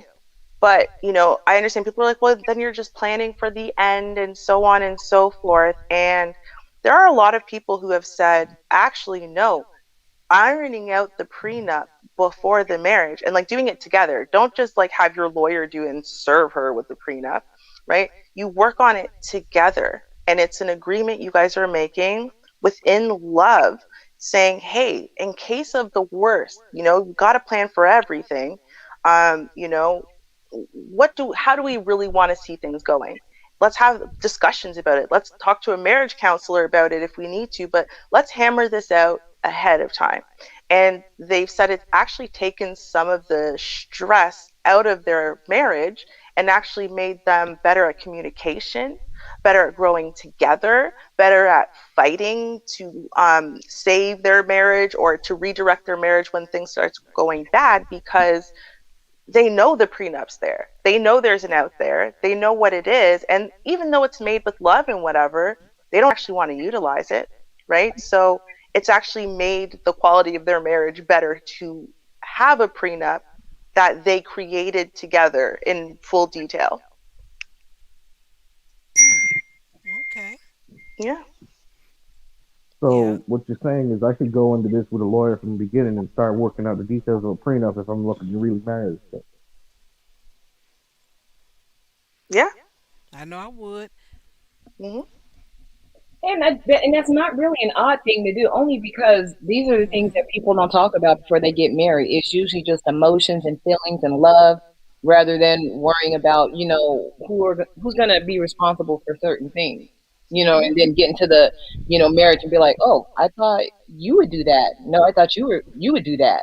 Let's discuss this beforehand. I mean, it only makes sense. Yeah, that's the planning stage. Hmm. Wait, Yep. so you mean it's not just me meet this chick on Tinder and jump into things and decide that I want to go and get married to this chick? Of course not. No. No. You don't No. know Okay. that person. You don't know them. Right. Unless you want to be part of the 50% divorced group, right? I think most people would prefer to be in like the 25% who remain happily married. Um, and in that case, yeah, getting to know someone, being able to handle something as adult and kind of, I think, scary to people as a prenup is a really great preparation for a marriage if you think about it, because it takes people out of the romanticism of it. And then it allows you to go back to it and kind of experience some romanticness when it comes to the wedding and honeymoon.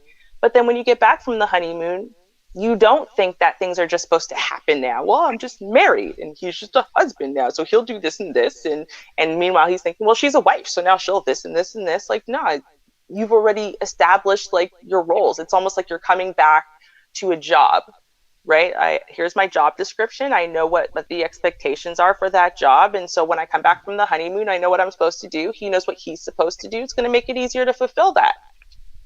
Yeah. I We got got another.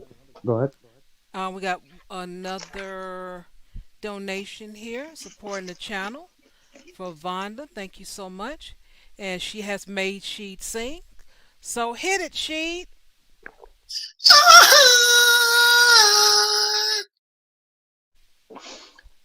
Girl.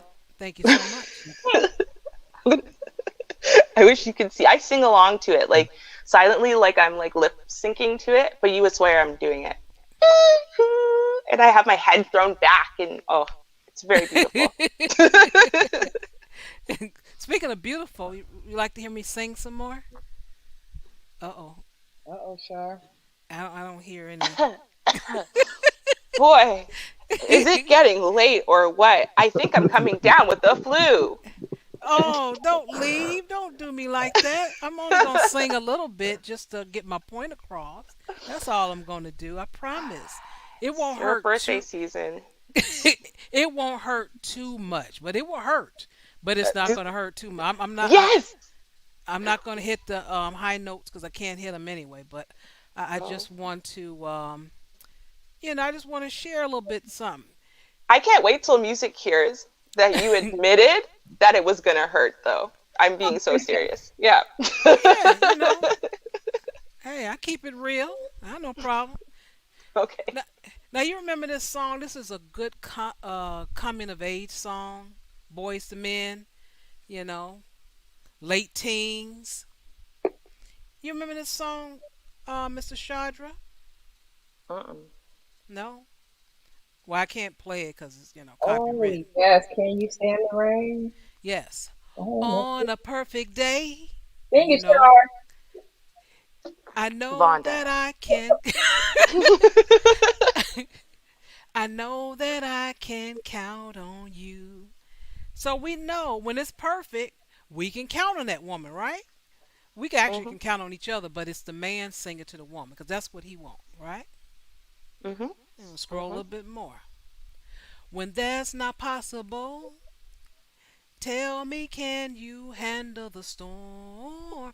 Now, Cause I he's need saying he already knows. He's just setting it up, asking the woman, you know, Mhm. I know it's going to be tough. I know what you would do when there's no storm. But when there is a storm, tell me, are you going to try? At least try. Right. And I got Jay Shine up here because he loves R&B, so we murdering the hits together. He gonna join in a minute. you, AJ Shine. Hey, Jay Sean. I will not. Good You will evening. not. You're not gonna help me murder the hit. How You're dare not gonna you? have me on video or audio sounding crazy. Say I can do it all by myself. Okay. Uh, you and your own sister. Okay. I'll take the weight on this one. And this is Ralph in his little light voice. Like I said, I murder the hits. Cause I need somebody I who can feel it, Char. stand by me. So This is what he wants. He wants a woman that can stand by him. Through the good times and bad times, she will always. And where is the rest? Always be right there. yeah. So he knows. He already set up. Look, I want a woman. I know hey, it's going to rain. I know you're going to be there when it's not raining. What I'm concerned about is the next step. What you going to do, girl? But I want to show you something that Johnny says that's very important. Let me see. Storms will come. This we know for sure. I think I missed it in the beginning. It's I can't what even he. tell if I know this song, Shar. Like this. You, I can't even are tell. you? Were you that young? My goodness, girl. Yeah, she because I Oh, was about this is a classic with you. 20 myself, so she was a little girl. Oh yeah, probably like Where's the 3, part 4. where he's gonna? This is what I really want to point out. Sunny days, everybody. Okay, Johnny, where's your part where I want to point out? Okay, here it is. Love unconditional.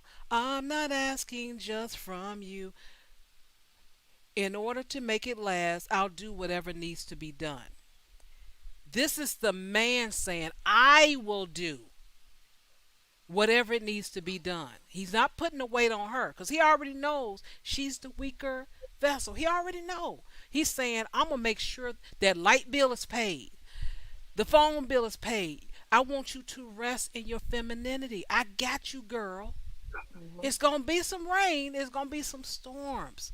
All that other stuff that need to be handled, I'm going to take care of that. But when we do have the storms, the rain come, hey, baby, I need you there.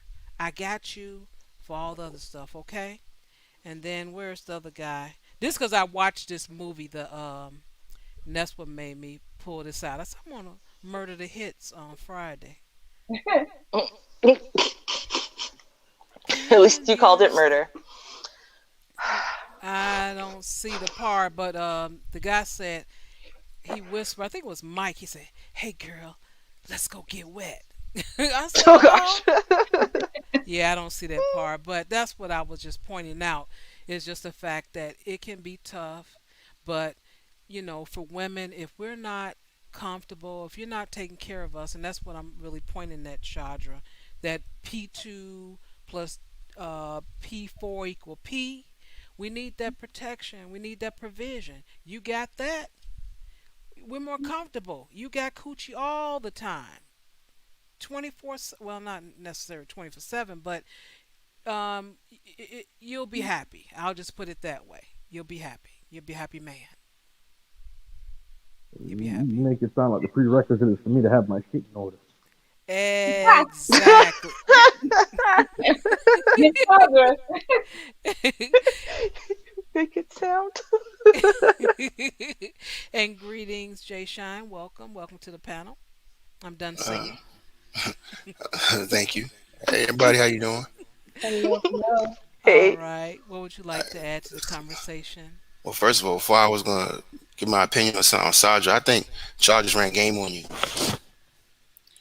I think she ran a game on you, boss. Trying to entice you to get that wedding ring. Because that's how they sell it to you. The benefits of marriage. You got 24/7 coochie. You know, um, but I just wanted to actually come up and talk about the prenup stuff that Okay. you guys were talking about earlier. Thank you. I would agree with Ruby in principle. It should be, nice that you can sit down and draw up a document together Hmm. and come to some type of agreement. But unfortunately, that's not how it works in practice. Um, when people are at odds with each other, history changed. So just the simple fact that, say, me and a lady, we draft a document together. She can scream. She was coerced. She was under the stress, and not because you actually did anything to her, but the simple fact that you were there with her. She can say there was pressure, the pressure to agree to this, agree to that. So I would tell any brother, you draw up a fair, agreement, and you go get with your lawyer and you serve it to her, and then you let her counter that agreement, and you do it the legal way, because anything else is putting yourself in a position where you could be, um, Mm. well, it could be like, well, I was under pressure, I was coerced, and that's how a lot of these women are getting around Yeah, um, I've heard of prenups now. them. Yeah, I've heard of them yeah. prenups getting thrown out in court, but normally they get thrown out after there's like a child or something involved that wasn't involved in the prenup. Say that again. Because normally when these prenups get thrown out, like let's say the prenup says this is what I came into marriage with, this is what you came in with, this is what you're gonna leave with, and the judge has gone in and said, well, the prenup didn't account for having three children, so now that there are three children, this prenup is no Yeah, longer valid. conditions. Yeah, some states allow that. Now, but you know, that's the things you got to account for in your prenup. One thing I appreciate about Jay Z and Beyonce, they have a tiered prenup. Based on time, married, kids, Hmm. everything. You know what I mean? So that's part of your prenup. And if you didn't do that going in, then you served a bad document. That's going back to manhood, though, Sandra. If I get married to a woman, my grandmother told me a long time ago, don't mess with a woman in a real way unless you have a plan for her, right? So if I get on that knee to Vonda and I'm marrying Vonda, I have a plan for her. Hmm. I have things I want. Obviously we talked this out already. Things we want to do in life, how many kids you want, Amen. stuff like that. These are things that should have been aired out already. So it So, should be you should be sitting in court 15 years later talking about, oh yeah, we messed up and had three kids, and you know what I mean? No, Yeah, that's Hmm. crazy uh-huh. talk. We planned on having children. We plan on doing certain things, and the good thing is you put that on there that covers you. If you don't do it, then you're still covered. yeah. Hmm. So if I was to draw up a prenup, it's got to be drawn up like a contract. I'm in the contract business. I do. I'm in the business office for the army. So we do contracts with foreign nationals and American companies, and we got to have everything dotted and crossed. Right. If not, we be ass out. We be paying these guys for something we wanted, and we're not going to get it, and they don't have to give it because it wasn't in writing. So what So kind of contingencies would you say a guy should go into this with? Like, like let's say I want to get involved with, let's say not Big Booty Brenda, but Big Booty Brenda's smarter sister that went to college and got her stuff in order, right? mhm. Um, because they already laughed at me for saying I wanted Big Booty Brenda, but Uh-oh. But let's say I got involved with Brenda's smarter sister Beatrice, and I start going into this prenup. What kind of contingencies should I be thinking of? Should I be thinking of if I become a millionaire? Should I be thinking of potential children? Should I be thinking of, let's say, you know, custody? Mhm. Yeah, all that. Yeah, All that. I, I, All I the need above. for you. I need custody. I need Absolutely. custody. I gotta have that. Mhm. These are things that I want to be talking to my woman about up front. And especially my lifestyle now, being who I be. So in practice, it would be nice to sit around and really draw it up together and have an amicable, split if needs to be. But here's the thing: let's forget about a prenup for a second. We came into the relationship amicably. We came into the relationship happy and on the same accord. What happens at the end of these divorces, though? We see They it get time and ugly. time again, the ugly shit. You know what I mean? So, and then she's not handling, she's not worried about. Look what Dre's going through right now. She's not playing with him. Mhm. She's not It's playing with him. very true. I want your name on top of the money. You know what I mean? It gets ugly. So this is a business situation, Mhm. and it has to be approached as business, and you have to think of every contingency. And prenups can be updated. Oh, Mhm. That's true. So Post nup, I think they call it now. mm, Because you can create a post nup if you didn't have a prenup. If your marriage still in a good place, but you know what, you're worried, you can have the post nup. But I absolutely agree with you, Jay Shine. To be clearer with when I said you sit down together, the people who are doing that, where they're creating the terms of the prenup together, are doing it via arbitration, I think it's called. mhm. Um, so it is still legal. Like there's a legal representative there to help them address and hash out all of the points, all of the important points. So, I'm bringing my lawyer, he brings his lawyer, you have your arbiter, and you guys are working out the Oh, okay, details yeah, we do it together. that way. Yeah. Yeah, I got you. Hmm. I feel you. You're right. Yeah, Yeah. we do it that way because these are officers, and they have to sign too, and they officers of the court, so they can't. Hmm. It's legit. I got you. Exactly. I Hmm. thought you talking about us sitting on the floor Indian style, talking about, hey baby, you get this, I get that. If you're doing that shit, hey man, good luck to you. No. No, no. Yeah, no, there's no way. Mm-mm. Oh because baby, let me get it off your lip real quick. You're silly. You're gonna get the cat. That shit ain't gonna work. I've heard the stories of, chicks and divorces taking that one chair the dude likes because she don't want him to have the chair. She let him have the house, but she won't let him have the chair just to spite him. Hmm. Hey Sandra, why you sound so smothered, man? You in the trunk or something? You need, you need a distraction. We need a distraction team to get you out of there. No, You sound like Hey man, I'm not in the States, man, but I know people. Can I help you out? Yeah, help my brother out, man. Go get him. Shit, can't have a no, sergeant no. like this. No, I'm just some dude chill.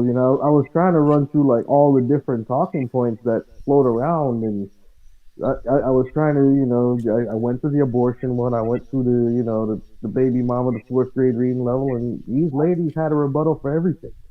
What about the sex doll? Were you around for that?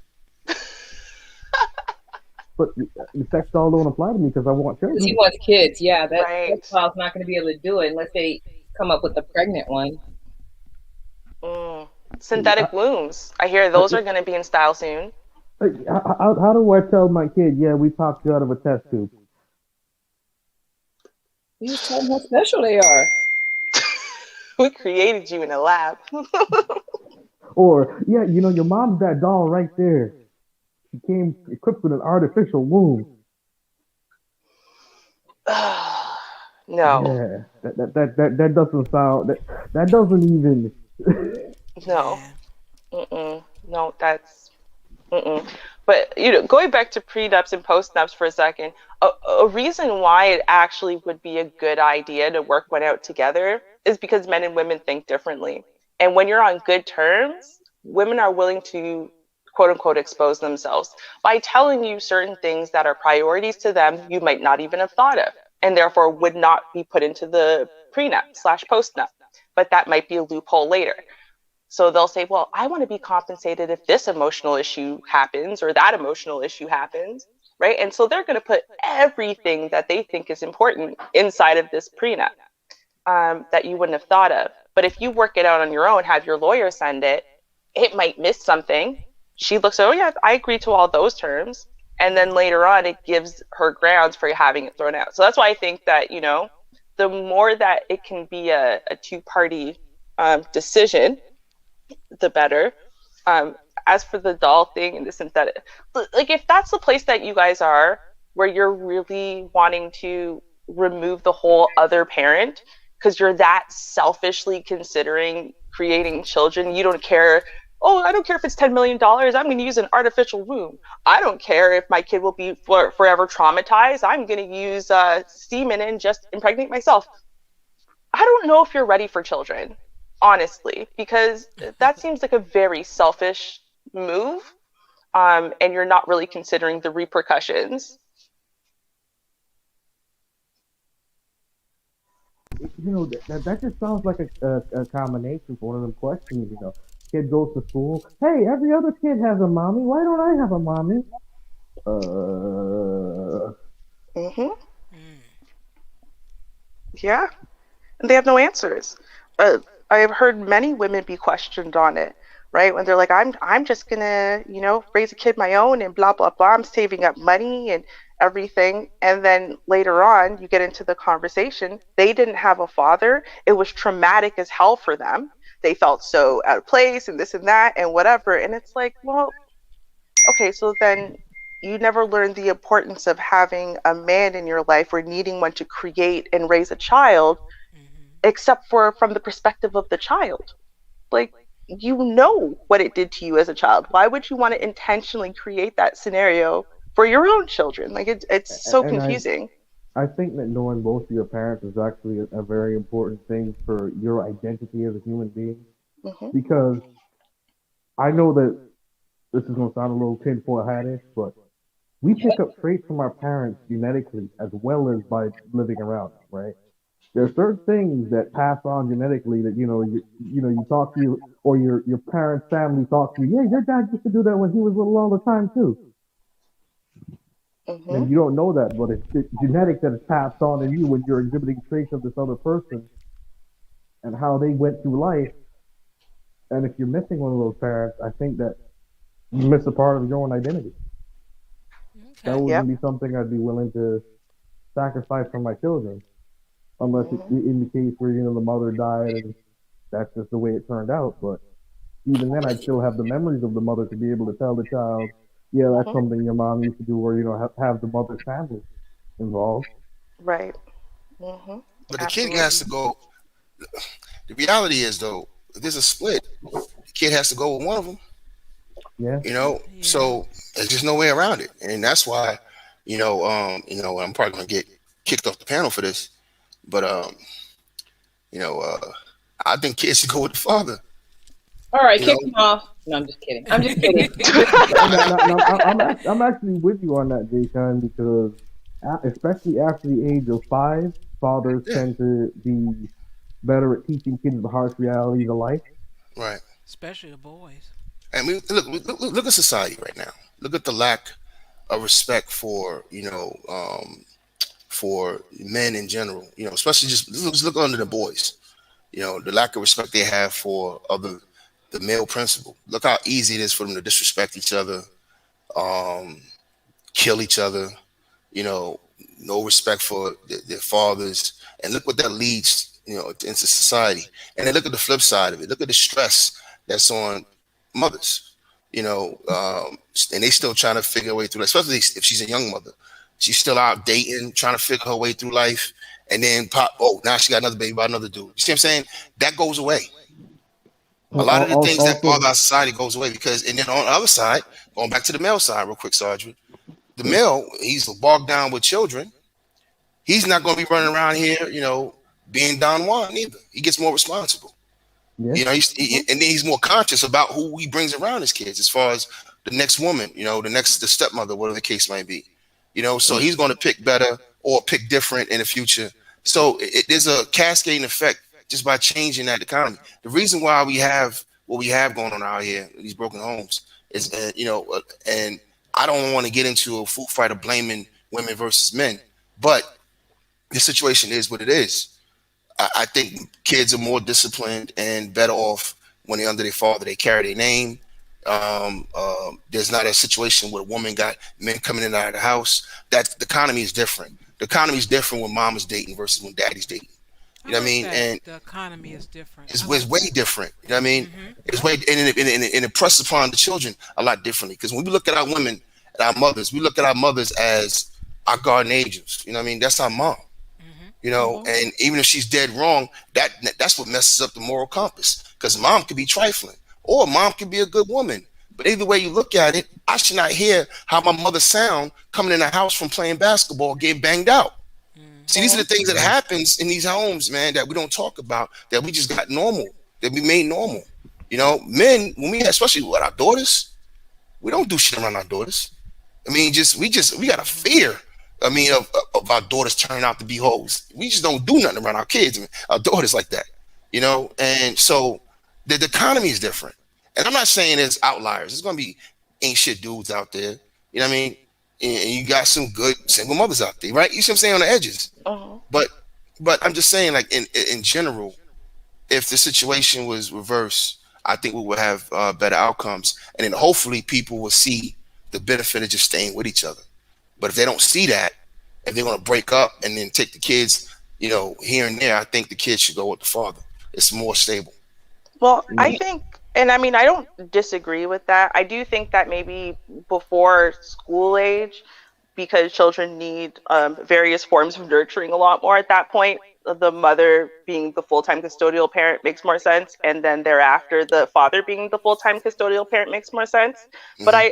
I don't think it, like, I mean, there's a third option, right, which is joint custody, which is what my parents did. And, to their credit, given how young they were, the fact that they moved within 5 minutes walking distance of each other and they literally shared me 50-50. So, in a way, and the rules were kind of, they were established by my father, but they were in both households, right? Or if I wanted to do something, even at mom's house, I still had to call dad and ask, right? So they were really truly co-parenting, and I think that benefited me Yeah. greatly. So I think if you can do that, if you can Yeah, I agree, co-parent, Ruby. I think, right? matter of fact, I would add off the top, Ruby, I would say this real quick.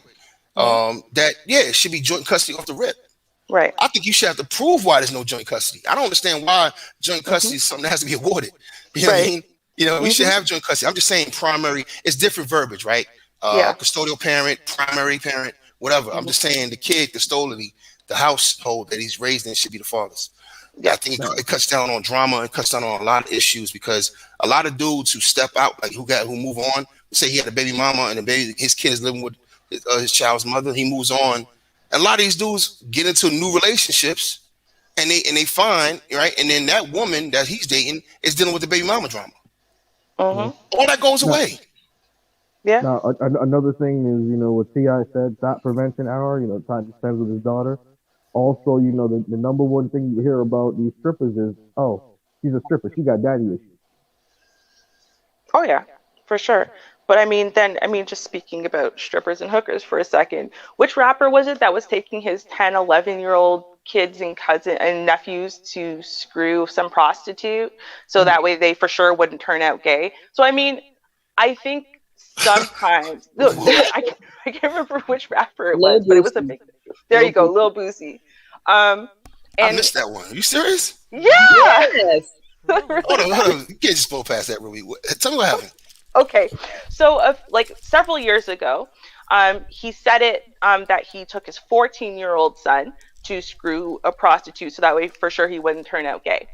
Right. And then very recently, he took his like 10 and 12-year-old son and nephew Mhm. to screw a prostitute again, so they for sure wouldn't turn out gay. And he was publicizing this very proud. And 14? Yeah, they were 14, 12, and underage. 10. These were Yeah, kids. these were Oh, kids wow. with Wow. a grown woman. And then he said, okay, then he had the nerve to say, remember, very proud of this. Oh yeah, well don't worry, I screwed her first to make sure that they got, good pussy, basically, Okay, I'm right? It about was to like, throw up in my mouth. I didn't know yeah, all of that went down. Okay. yeah, Oh yeah. wow. He Mm, tested her out first, and it was just I gotta like, look into this now. I ain't. yeah, I missed this story. I don't know how I missed this. yeah, that was yeah. a few years back. Yeah, he sure Mm-hmm. did. Oh, Yeah, wow. no, there was one that was a few years back, and then one that was in the last year. Yeah. So Oh, the thanks, little 14-year-old Boosie, was for a few years back. making Yeah. my argument weak, little Boosie. Thank you. Right. So I mean, God damn. and that's not saying the majority of fathers are I like know what that, you're saying. right? I'm just being It's but see, just, I know that's some crazy shit. Yeah, look, you know what, Ruby, we're gonna have to understand that we didn't get what we got where we are yesterday. You know, what I mean, we mhm, didn't get here in 2 days. This has yes, been, 100-year slide. The last 50 years has been an avalanche, and it's gonna be some broken women and men that we're gonna just have to write off as we recorrect the ship. You know what I mean? It's just we're gonna have some bad mothers, some bad fathers as we recorrect. This big ass ship called black people in North America. uh, So yep, I just there's gonna be shit like that, but I think at the end of the day, um, most of the guys I know, those who are visiting fathers, they put so much time and effort just into the visit. It's sad, you know what I mean? Because I don't know how it feels not to wake up with my child in my house. right, I don't know that feeling, and it hurts me to know. Like my daughter's down in my hall right now. I can hmm, yell at her right now. I can yell her name. And she's like, "What, Dad? What? I'm asleep." I'm good. I get to hear her voice. hmm, And I just don't know how it feels, not to have my kid in the house. I just don't understand how you even are really a father when you don't have your kid in your house under your protection, and you don't even get to control how the money you support them with is spent. What kind right, of father are we? You know what I mean? And I'm not blaming women. I'm saying this is what society has done. hmm, All So right, do yep, this is you what think a lot society has done. of, but do you think that because it's not joint custody, do you think it's because a lot of the men are not in positions to, house their children? Usually Well, the man is the displaced one. The woman is usually the more established one, has the home and whatnot. not always, not always, not always. at Because younger ages. most guys are on child support, Vonda, and that's what I'm saying. We got to stop, getting out of, you know, um, these so-called facts that became facts. I don't know when they became facts. Most men who are on child support are men who are working, who have their own jobs and have their own places to live. That's why most of those men move on to another relationship, and then she's in court trying to get more money because he moved on. You see what I'm saying? Now, and he call him a deadbeat, but he has no problem taking care of his other family. That's most dudes that's on child support. Now, if you want to get into the sperm donors of Black America, the dudes who Hmm, had 4 or 5 baby mamas, but that's not the majority of Black men who have children. You see what I'm hmm, saying? So let's break this down real quick into simple numbers. About 47% of Black men from 15 to 60, don't have children at all. So out hmm, of the 53% of Black men who have children, they break down in three categories. Three.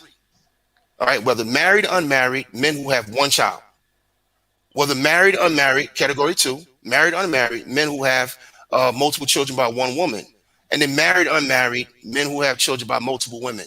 And those men constitute 35%. And not all of them are bad dudes. That's me right now as a single dad. And then I turn around and have a baby with Vonda. Right hmm, now, I got babies by multiple women, but am I irresponsible? No. You see what I'm saying? I'm just talking, straight numbers. So when we talk about dudes who want child support, you gotta have something. You gotta have a check to be garnished. So I just think it's a false setup. When we have these conversations that she's already established, that's bullshit. I know a lot of fucking females who ain't got shit. You know what I mean? Who out here struggling? Let's stop playing games. And for whatever reasons, they might have different reasons for it. But I would say this: they'll be struggling with one kid and then turn around and have another. So all that's irresponsible. But But we that's don't count that. incentivized by the government though, because Exactly. We don't put that stripe against them. But every that child every time tax a credit man has a coming baby, we heavy. put a stripe. I'm sorry, go ahead, Sergeant. That's incentivized by the government though, because that child tax credit coming heavy. Yeah. Especially when you ain't got enough money to spread around that child tax credit. Pop out another child, get you some more on that benefit. Yeah. I mean, look, When they got jobs programs out here making women a double minority and giving making sure they have jobs, I mean, it's easy to say, all right, fine. But when we look at the numbers, black men are just as employed as black women, and we make a higher median income. Those are the numbers. There's 4 million more black women in America, and it's only 400,000 more of them employed, fully employed than black men. It's all lies. Black men are not just a bubble of dusty niggas that ain't got no employment. We just employed at the same rate as black women, and we make more money than them at higher median income. So I'm trying to figure out where is this coming from. It came from, this whole trope of putting down black men, and it bled into this area of fatherhood, which is untrue. Now, I will say this though about black men: there's some dudes who are afraid of being fathers. I will give them that, because any brother who come to me and complains about a baby mama, the amount of question to him is what you're doing about it. Are you going to court? Or you trying to Mhm. get custody? Or you trying to, you know what I mean? So I would agree with that side of it. But to say carte blanche that, the women are better set up now, because a lot of women are sitting up in their mom's house. You know what I mean? They sitting up in, Well, that's why it was a question. roommate. I mean, It yeah, wasn't a statement. It was a question. You yeah, know, because I know a lot of black women who do have their yeah. stuff set up, and I do know some who are not. I mean, I have sisters who have children and they pay child support. Mhm. So that right there, that example right there in my face. I have two sisters. They have kids and they pay child support. Oh, sorry. So that's how you gonna do me, y'all. You know, that's how you gonna do me. Yeah, you know. You know what And though? I think the thing what we have to realize, right, is that a growing population of the people who have children Mhm. and are in this position are people who are under the age of 25, right? And so when you consider women versus men who are somewhere between 17 and 21, then you can kind of understand the statement where we're saying, well, women have a little bit more of this, that, or the other, because in general, right, once men take off, they start soaring. But I think, maturity wise, they take a little bit longer to get there. So Right. at 21, they're not normally at the place where they're even really thinking on that level. And now you got a And kid on the that's what I way, just and said. it's like, And I gave you that because I knew you was gonna go there. I gave you that. I said a minute ago, like there's a lot of dudes out here who will shoot the club but ain't ready to be fathers. They don't want to be fathers. I get you that. hmm But I would say this though. But that's also going along with society though, Ruby. You know what I mean? There's a hmm pattern here, and once that pattern gets set in place, it's hard to break it. yeah, We were used to women taking the kid. hmm I'm different. I'm not used to that. All right, right. I'm just different. You know what? And it was a moment because I had a business and a job that I was going to allow it, but I gave her a shot. hmm And when she failed, it was like, all right, well, I'm taking the kid then. I'm not going to let right, my child be raised this way. You know what I mean? Period. hmm So whatever I have to sacrifice or give up, I'm going to do what I have to do. I'm not going to allow my child to be raised this way. And I would challenge any man in that realm. I don't want to hear about how trifling she is or yeah, how fucked up she is in front of the kids or she's doing this and doing that. These are conversations that happen between men. All right, cool. I'll listen to you, brother. You can vent. But my next question is, what are you doing about it? That's your seed. You going to hmm let your seed be raised like that? And, Well, and you know, right, I heard you say exactly. something, Jay Shine, that Char mentioned. Once again, it comes down to the man doing whatever he has to do. Like just like how she pulled it out in that song. Are you willing to do what you need to do? You're gonna have to do what you have to do. Period. Yeah. Whether it be I'm in sorry. getting a I didn't mean to relationship. cut you. I didn't mean to cut you off. You were saying something else. I just wanted to stop to make that point while you were talking. Oh yeah, no, no problem. No, because in essence, that's what I was gonna say is that I think when you are so young, when something happens as men, right? You haven't Mhm. established who you are, what you're about, and whatever, and then your kid comes and whatever. By the time you kind of realize, like, wait a minute, I'm paying attention to life now, and I don't like what's happening. I think then there's the rest of the societal kind of bullshit that's telling you a child should be with the mother. You have no business in that. If you go to court, you're going to lose anyway. It's just a waste of money. It's a waste of resources. Don't even bother. And it's not your fault anyway. It's on her. So if your kid screwed up, it's her fault, right? Because so much is about the pain and blame Olympic Games. So there's a lot of men who literally feel emasculated, like by their own thought processes, because of all these messages coming in, and so they don't even consider the fact that, wait a minute, maybe I should try to do something. I'll You know be what, damned I if I don't don't like try. this. I Yeah. Right. also want to mention too, court is scary to a lot of black men. You Mhm. have to think about that too. Yep. Their Yeah. level of fear just skyrockets. That is Mhm. something devastating to a lot of black men. Yep. Yep. No, Hasn't If been I was a friendly. woman right now, if I was a woman right now, and just say I was being indifferent as a woman, I'm being difficult, not trying to understand where men are coming from, but they talking about they want submission. All right, fine, give them the kids. I'll say, ladies, give them the goddamn kids. Since they think they can do better, give it to them. And then see, see what happens. Let's be honest though, a lot of these kids are checks. All right, Mhm. they're checks for a lot of these women. They are. There's money coming in to a certain situation. I'm not even talking about the lower tier with Section 8 and all that. No, I'm just talking about in general. If she has a decent job and she's got six, 800, $900 coming in the house tax free, you know what I mean? That's a bump, Mhm. and you know, so look, I just don't like the carrier for pay. I think it's too much skullduggery stuff going on. I'm not gonna say all women are nefarious that way. I'd be wrong in saying that, but I think the way that the society is set up right now, it promotes nefarious behavior. It I Let me won't promotes. even blame the let women me because ask you the this quick go ahead. question. Let me ask you this quick question. You said $900. Where's that coming from? The nine hundred I'm dollars. talking from the father, the child support. Oh, okay. Yeah, I want to but I mean, it's point levels to this. the game, Char. I mean, look, if you Okay, fucked Pookie and Ray Ray, I'm sorry, I didn't mean to curse, but if you banged out Pookie and Ray Ray that works at Kenny Shoes, then you only gonna get 150 a month. right, You If know and what I that Kenny mean? was Shoes But ain't even open no more, you're not about to get nothing. exactly. But you live in D.C. and you in Maryland, and Maryland is horrible towards men. It's one of the worst states. mm, A hood rat can get with a dude that's working as an IT guy making $89,000 a year, and the court's going to give her nine to $1,000 a year. I mean, a month for one child. You ask me So, how I know. so my question with that is knowing that information, why wouldn't a man better protect himself if he has more assets than the woman that he's dealing with? Yeah, Mm. well, that's it feels good. I'm that's a singing. murky question. You know what I Yeah, mean? That's a it murky feels question. good. Did it good, Hey, good, That good. hey, sounds like J, a Feel bad right J in my gamble Shine. to me. bones. It sounds Feel it like a all in my huge feet. gamble to Hey, me. J It is a Shine. gamble. I ain't never met no pussy worth $250,000. I'm sorry. Yeah, I tell you Right. what though, it's like like my man, my main man, Richard Nixon said, when he was office talking, he was on those tapes talking about Negroes. He said criminalize their vices. We taking something that is natural and is primal as sex, Mhm. and we turn it into a cabal.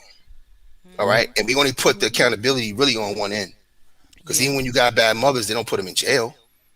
They might even get admonished by the judge, but they don't put them in jail. But let you mess up. You see what I'm Mhm. saying? So it's one way. It's not, you know, um, two way. When it's using old school values, if you will. Basically calling them, treating the men like the patriarch. Well, I was like, all right, well, if we're the patriarch, then give me the goddamn child. Oh no, it's not profitable to the courts. It's not That's profitable to not profitable society. to the lawyers either Yeah, because it's the not lawyer, profitable to society. All this drama is on purpose. But let And me I think point this us out. smart people avoids it. That's what I'm saying. So we can ask that question. That's a legitimate question, Vonda. Why would you risk it? But we need both sides to wake up to the game. That's why you don't see this happening with Sikhs. Sikhs are Americans. You don't see them out of the courthouse. Indians are Americans. You don't see them in the courthouse because they have made a decision not to put their family.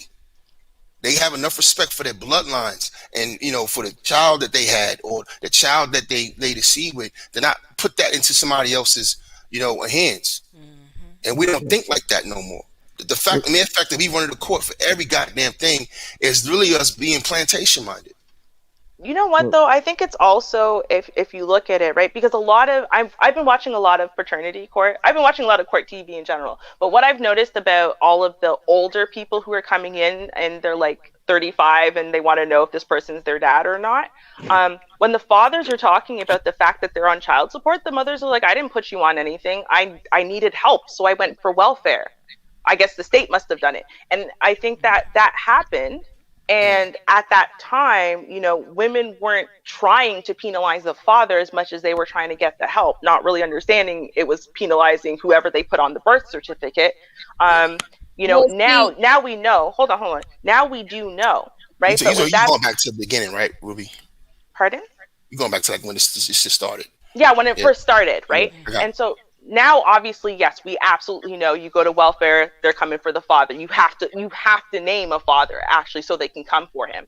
Right, but only about 50% of single parents are receiving some form of child support, right? Hmm. And the average child support received per month, per kid, is $247. So I think what happens is, to Vonda's question of why do people take the risk, is because when they hear horror stories, they think they're going to be the other 50%, right? They think that they might be the person who gets away with paying $50 a week if they actually show up for court. Because a lot of people get screwed because they just don't show up for the court date. Because that's what happened with my best friend's baby father. Loosely, he's a piece of crap. Anyway, but Mm. it was 4 different court dates she showed up for, and finally they were just like, okay, dude, you know what, how much did you ask for? And she said $1,000 a month, right?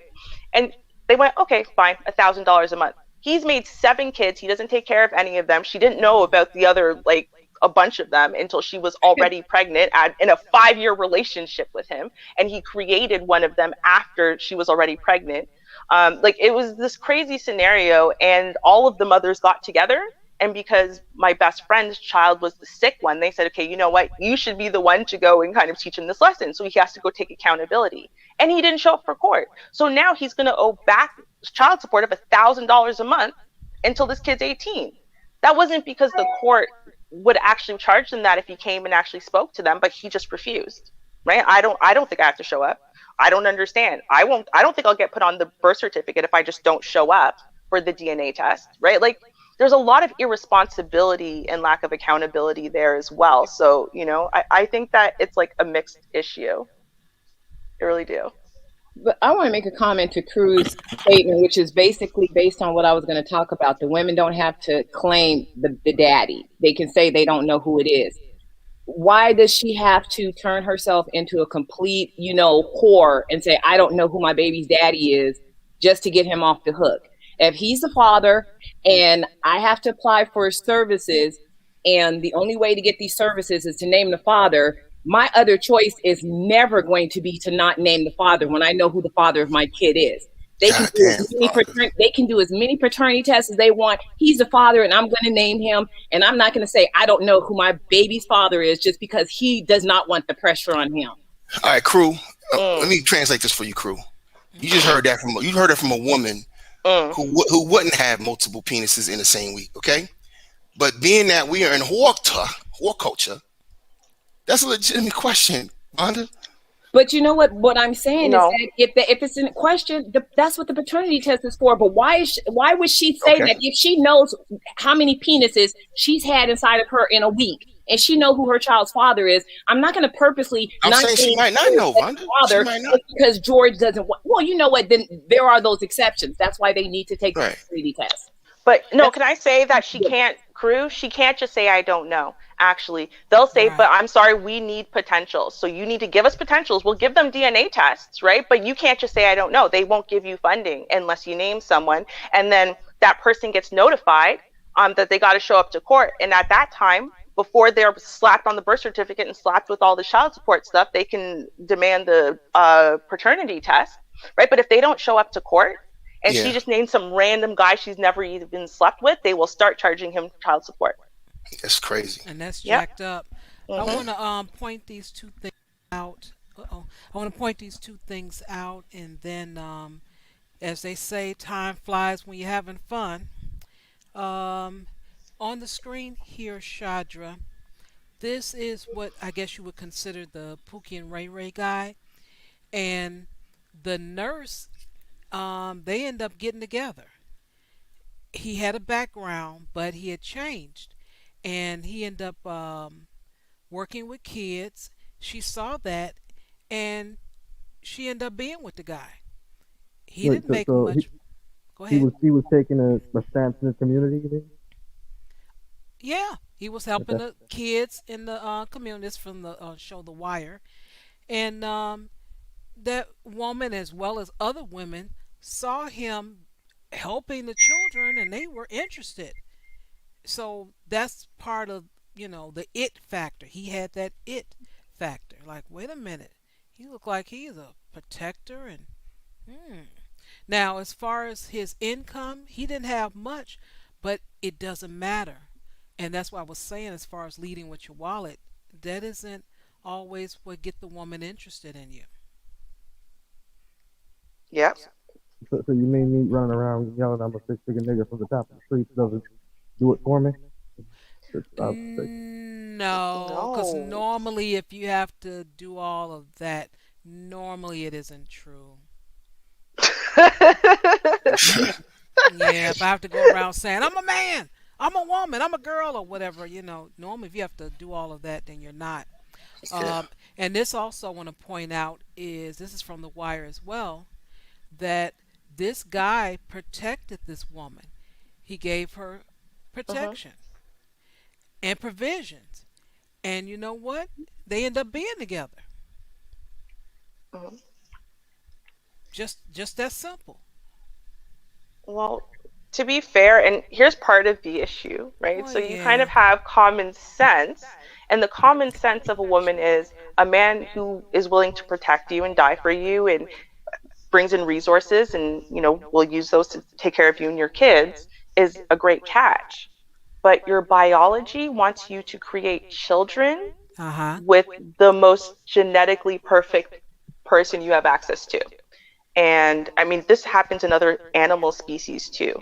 It's Mm. not just like humans, it happens in birds and So you whatever. saying you saying there's a female antelope Vonda out there breaking hearts?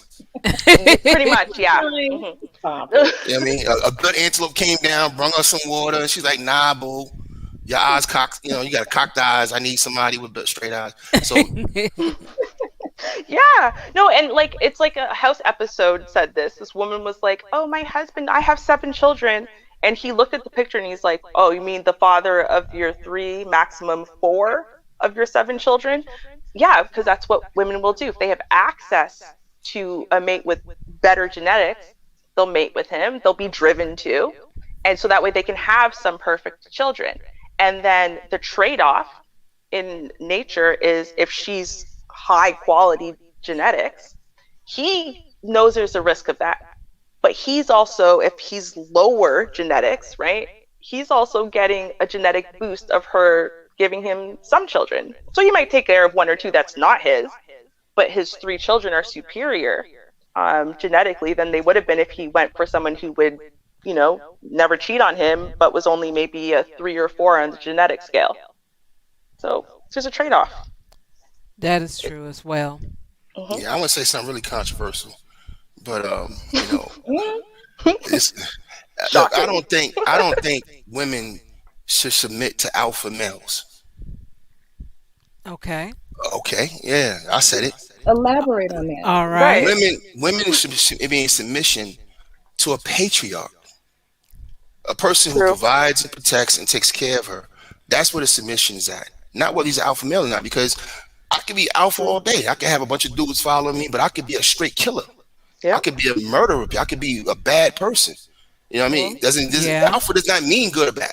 Alpha just means somebody, a male that's that's a leader of the pack. That pack could be an evil pack. It could be That's somebody true. that's unrighteous. You know what I mean? So submission is for patriarchs. All right. Hmm. And I would challenge any brother out there, if you really a patriarch like I am, you want your kids. You And want Yeah. your you kids. know, the patriarch is somebody who steps up and takes responsibility where it needs to be, does what needs to be done. Yeah, because you got a lot of alpha males out here. There's a bunch of dusty dudes right now hanging in the projects. Been up all night. What time is it right now? It's 7 a.m. my time. That means it's 3 a.m. So 3 a.m. right now in Brooklyn somewhere on the corner. It's like 6, 7 niggas ain't doing shit. And there's one dude in particular, he got the looks, he got the square jaw. Uh-huh. Everybody's scared of him. He's the leader of the pack. He tell Yep. them to bust their guns, they're gonna bust his guns. Okay, a woman should submit to that. No, but there are No. women that Mm-mm. do. But Yeah. there Oh, yeah. are Oh, women well, that do. yeah. But Dusty Keisha, that's fine. That's his class. I'm just saying in general though, right? Mm-mm. Char shouldn't submit to him just because he's a leader of a pack, Mm-mm. No. right? Well, Not What you need, interested. right? What our women submit to, and I'm a trainer of women. I have young sisters under me, and that's how I advise them. You looking for a patriarch. You're looking for a provider and a protector, and somebody who's going to be there for you when you need them, and it's not going to turn it back on you. It's not going to leave you somewhere. All right. Right. And, this is what you need in your life. You need somebody that's going to handle his business, rain, come or shine. He's not doing it, because you gave him some trim last night. He does what's required. Hmm. Well, Period. you know what? If we weren't bastardized, well, not us, but if they weren't bastardizing the terms so much, and so the word beta Hmm. wasn't, associated with being a simp and a loser and whatever, because it's actually not. A beta male are the majority of, Oh, males, yeah. patriarchs, basically, right? Pretty Like, much. Yep. and that is actually the ideal. Yep. And so he's the alpha of his family, Hmm. right? And women should submit to that because those are, the best kind of men to raise families and to lead them successfully. Yep. You know what I mean? And to grow their success and productivity and whatever. But of course, now it's being bastardized and beta is equal to simp, and every single man on the planet is an alpha independently. Yeah. And so we just never work as a group. There are never any leaders within men because all men are alphas. Does Right, that make which is sense? not true because it's like a Fibonacci, effect, right? Hmm. Trump is an alpha in this sphere, Right. but he has a lot of millionaires under him who are Hmm. alphas in their sphere, Right. but they fall in line for a common cause, and that's what the religion was supposed to be about. Religion is supposed to be the jail, so so you have some order. Because if you don't have order, you're gonna have a bunch of strong men going at each other all the time, and you can't have a civilization like that. Right. So there has to be some common ground and some common goals, for our society. We all agree we want safe streets. We don't want drugs and running through our neighborhoods. So these things that we will work towards together. It doesn't matter who's strong and well. It's about playing your position. So if there's a person in leadership, we get behind that person in leadership. Hmm. Now, going back to what I was saying about patriarchy, there's nothing wrong with patriarchy because it seems like a lot of women who say they don't want patriarchy, then they start running down the things that they want.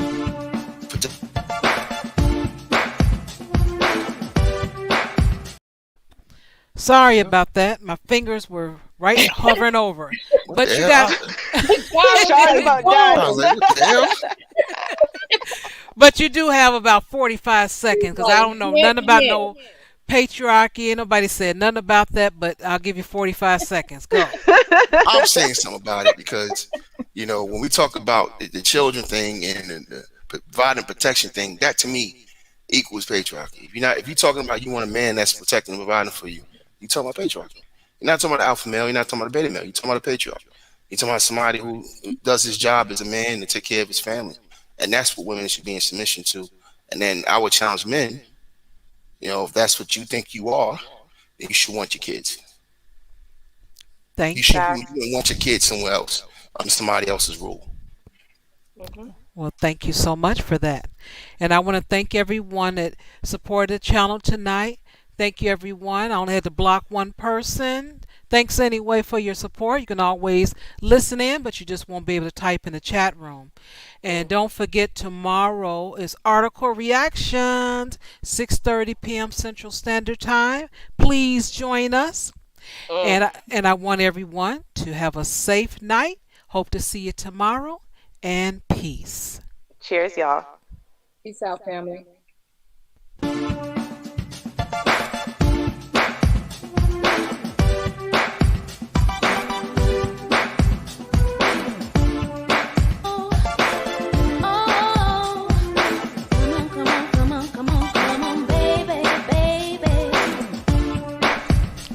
Hey, folks, it's your nighttime. It's your right time DJ Music. Make sure you join Char Willie each and every Saturday, 7:30 Eastern, 6:30 Central, for Article Reaction, right here on your local YouTube channel.